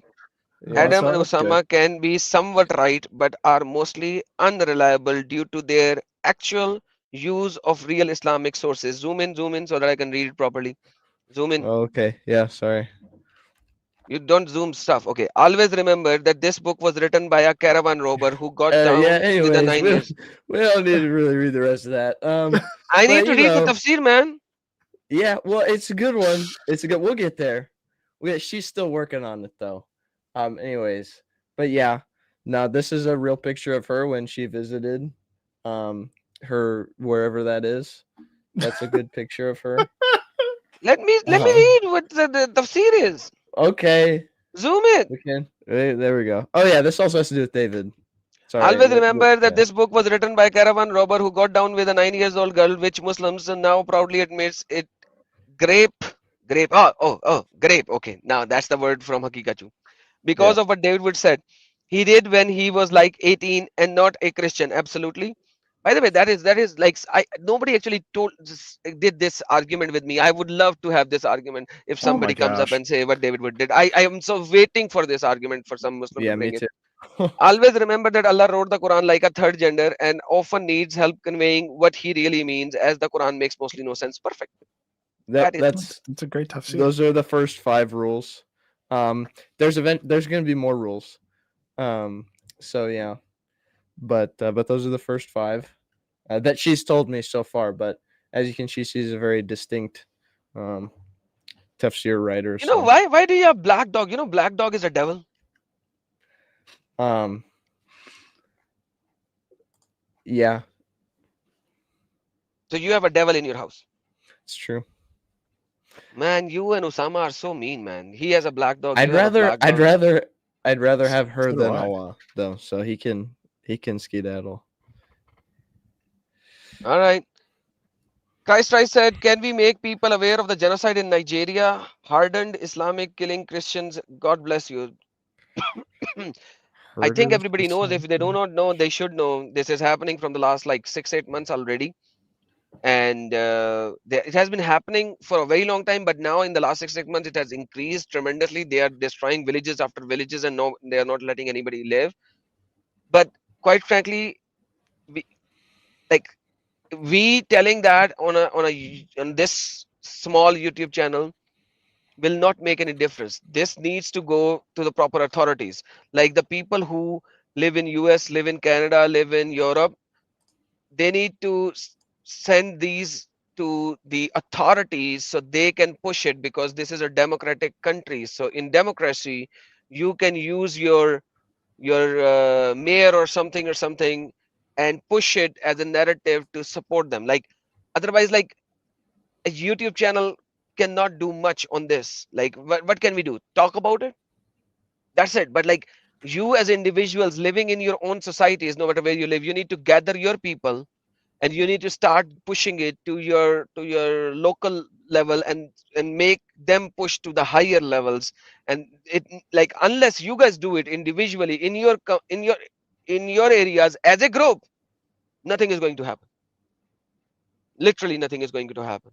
That is the only way, if you want this thing happen, to do it this way.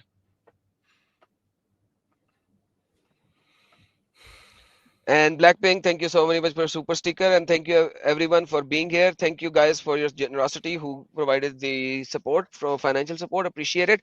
Please share the video to as many people as you can, and we will be back again next week on Thursday, same time, same Tuesday. time.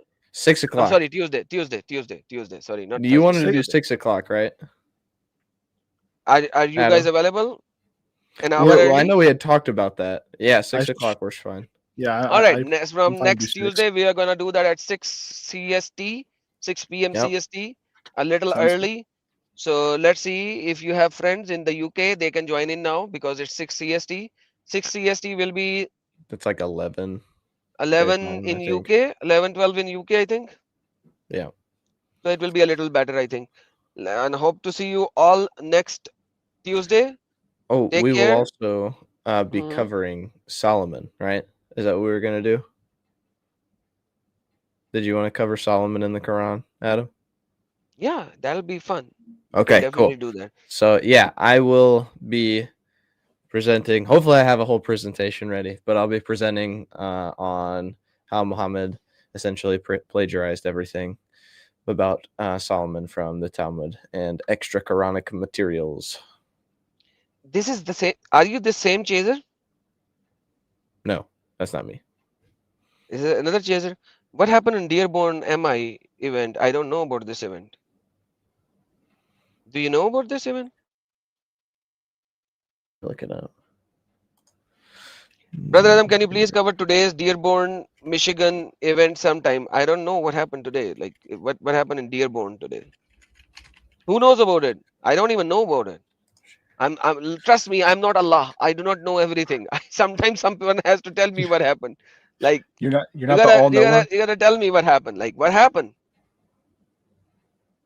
11:18. Is it this? Dearborn What happened in Dearborn protesters MI? scuffle. Now he's laughing. Oh, You're yeah, there's laughing, the Chaser. That's not fun, man. Instead of laughing, you should have told me what it is. Like, come on, that's no fun. there was a Today is the 18th. Protesters, right? yeah, it looks like there was a Quran burning attempt that was thwarted. Protest in Dearborn, anti-Islam activists clash with Muslim residents. So in America, I think Dearborn in America, right? In Yeah, America in right now, Michigan. you don't have freedom of speech, that you can't even say what you want to say. Like the freedom is gone. Like this is what, First Amendment or second? The Second Amendment is gone or First Amendment is First gone? Amendment is gone. Oh, they'll try for the Second Amendment, believe me, but they're not getting it out. So there is no First Uh, Amendment now. Now you don't have the freedom to speech. Well, it was was it a Quran burning? Is that what it said? Yeah. You can, Well, like, I burn can- your own Quran. If you have bought the Quran Dude, by yeah, yourself heck from yeah, your like, own I don't money, you can care. do whatever you want to with that. Yeah, you can do whatever you want, but I don't know what the actual problem was. Well, this is hold on. I've got There the was some shoving, a punch thrown at an anti-Islam activist, and allegations of pepper spray, but overall there appeared to be no serious incidents. And Christ says Allah needs 12 hours. Yes. Oh, guys, yes, you are so right, Christ.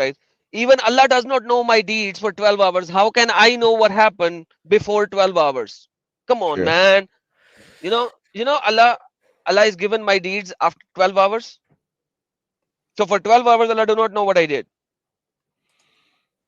Then some angel will go to Allah and tell them what I did after 12 hours. And then Allah takes 3 hours to verify and validate that report that has been given. Even Allah. though he already wrote it in like whenever you were being conceived, right? Am I following what he said? Am I following what he said? It is the information that is being given to him after 12 hours. Only after 12 hours Allah knows what is done, not before 12 hours. Do you know that? I did not know that. I'm so a lot confuses me. I thought everything was already I thought he predetermined everything. You guys are so ignorant. Christ All knows more right. than you. Oh, wait. He said earlier he predetermined, but abrogated it to be 12 hours because it got overwhelming to do all the predetermining. There you Yeah, go. I'm sure. Let's read that. Let's read that. Translate into English. Okay. Forget the authority. I'm removing whatever, like the people who actually said that. The most merciful glory due to him makes it heavy. For that he used to say, beware of the throne from the being of the day when the polytheists stand up until when the glorify up, and etc. Abu Bakr, etc. Ibn Masud, etc. said, the measure of each day for your days with him is 12 hours. Okay, the 12 hours day. Allah has 12 hours day, we have 24 hours day. And you mentioned deeds of the yesterday are presented to him at the beginning of the day. So whatever you did in 12 hours is presented after, like the day is like, for him it's a yesterday because he has 12 hours day, we have 24 hours day. So Allah has 12 hours day. So your deeds of yesterday, it means after 12 hours will be presented to Allah. And he looks at them for 3 hours. Then he spends 3 hours on verifying and validating what I did, what was presented to him. And he sees from them what he dislikes, and that angers him. The first to know of his anger are those who carry the throne. So there are 8 angels who are carrying the throne. When Allah angers, he becomes heavy. When he becomes heavy, the angels realize, oh, Allah become heavy. So they come to know, and they find it heavy upon them because Allah becomes heavy when he realizes that you did some bad thing. So Allah becomes heavy. 8 angels who are holding the throne of Allah, they will, heavy Allah, heavy Allah, heavy Allah, heavy Allah. There you go, my friend. Hopefully those 8 angels are wearing a long enough barat, right? That's crazy. Yeah. Oh, what a fun story. What? I didn't even. What is this from? What is the source on this? Alhamdulillah, you don't know the source? I Alhamdulillah. don't know this. Oh, well, I'm not going to know it for another 12 hours. The book of refutation of the interpretation of the Grass edition, Judge Abu Yahya ibn al-Farar. There you go. Another hadith. Man. Alhamdulillah. Or is this just like an interpretation? No, they are going to interpret, oh, it is impossible to take this report literally. Don't take it literally. And it is weight is obtained by the essence of the merciful. Saying it is nothing contradicts this his attribute, because that's the attribute. Allah is Akbar. Because we So do if you're not not- affirm the weight in terms of contract or dependent. So weight becomes is one of the attributes of the body. He is above rather affirmation, and etc. etc. etc. So the report is good. But when you talk about the heavy part, oh, this heavy part is not literal heavy. You know, it's like, don't take it literally that Allah literally become heavy. That's it. Okay, The so rest of the the things are 12 hours part is That's like, fine. Yeah, that's, that's fine. That's- That's no problem. That's no problem. He has to wait for the evening news just like the rest of us. Right, yeah. So the heavy part is like, don't say it's heavy. Don't say it's heavy. Allah is not heavy. Allah become heavy in a different manner, because he's not heavy in that manner. He's heavy in a different manner. You know, the manner that we do not know. So he's heavy in a manner that we do not know. The rest is okay. Okay. Heavy in a manner. But we how don't does the angel know that he's heavy? Because angels are holding the throne of Allah, and Allah is on the throne. So if the heavy is a different type of heavy, then I don't know how the angels will realize, because the angels are the first one to know that Allah is heavy. But anyhow, still, like, don't argue with me that the heavy literally means heavy. It doesn't mean heavy. Heavy does not mean heavy. Corruption in the Quran does not mean corruption in the Quran. Rudra's right. You need to quit fat shaming Allah. All right, guys. With that being said, take care. God bless you all. Have a blessed day, evening, or night, wherever you are. Allahu Asghar wa Yeshua Akbarul Azim. God bless you all.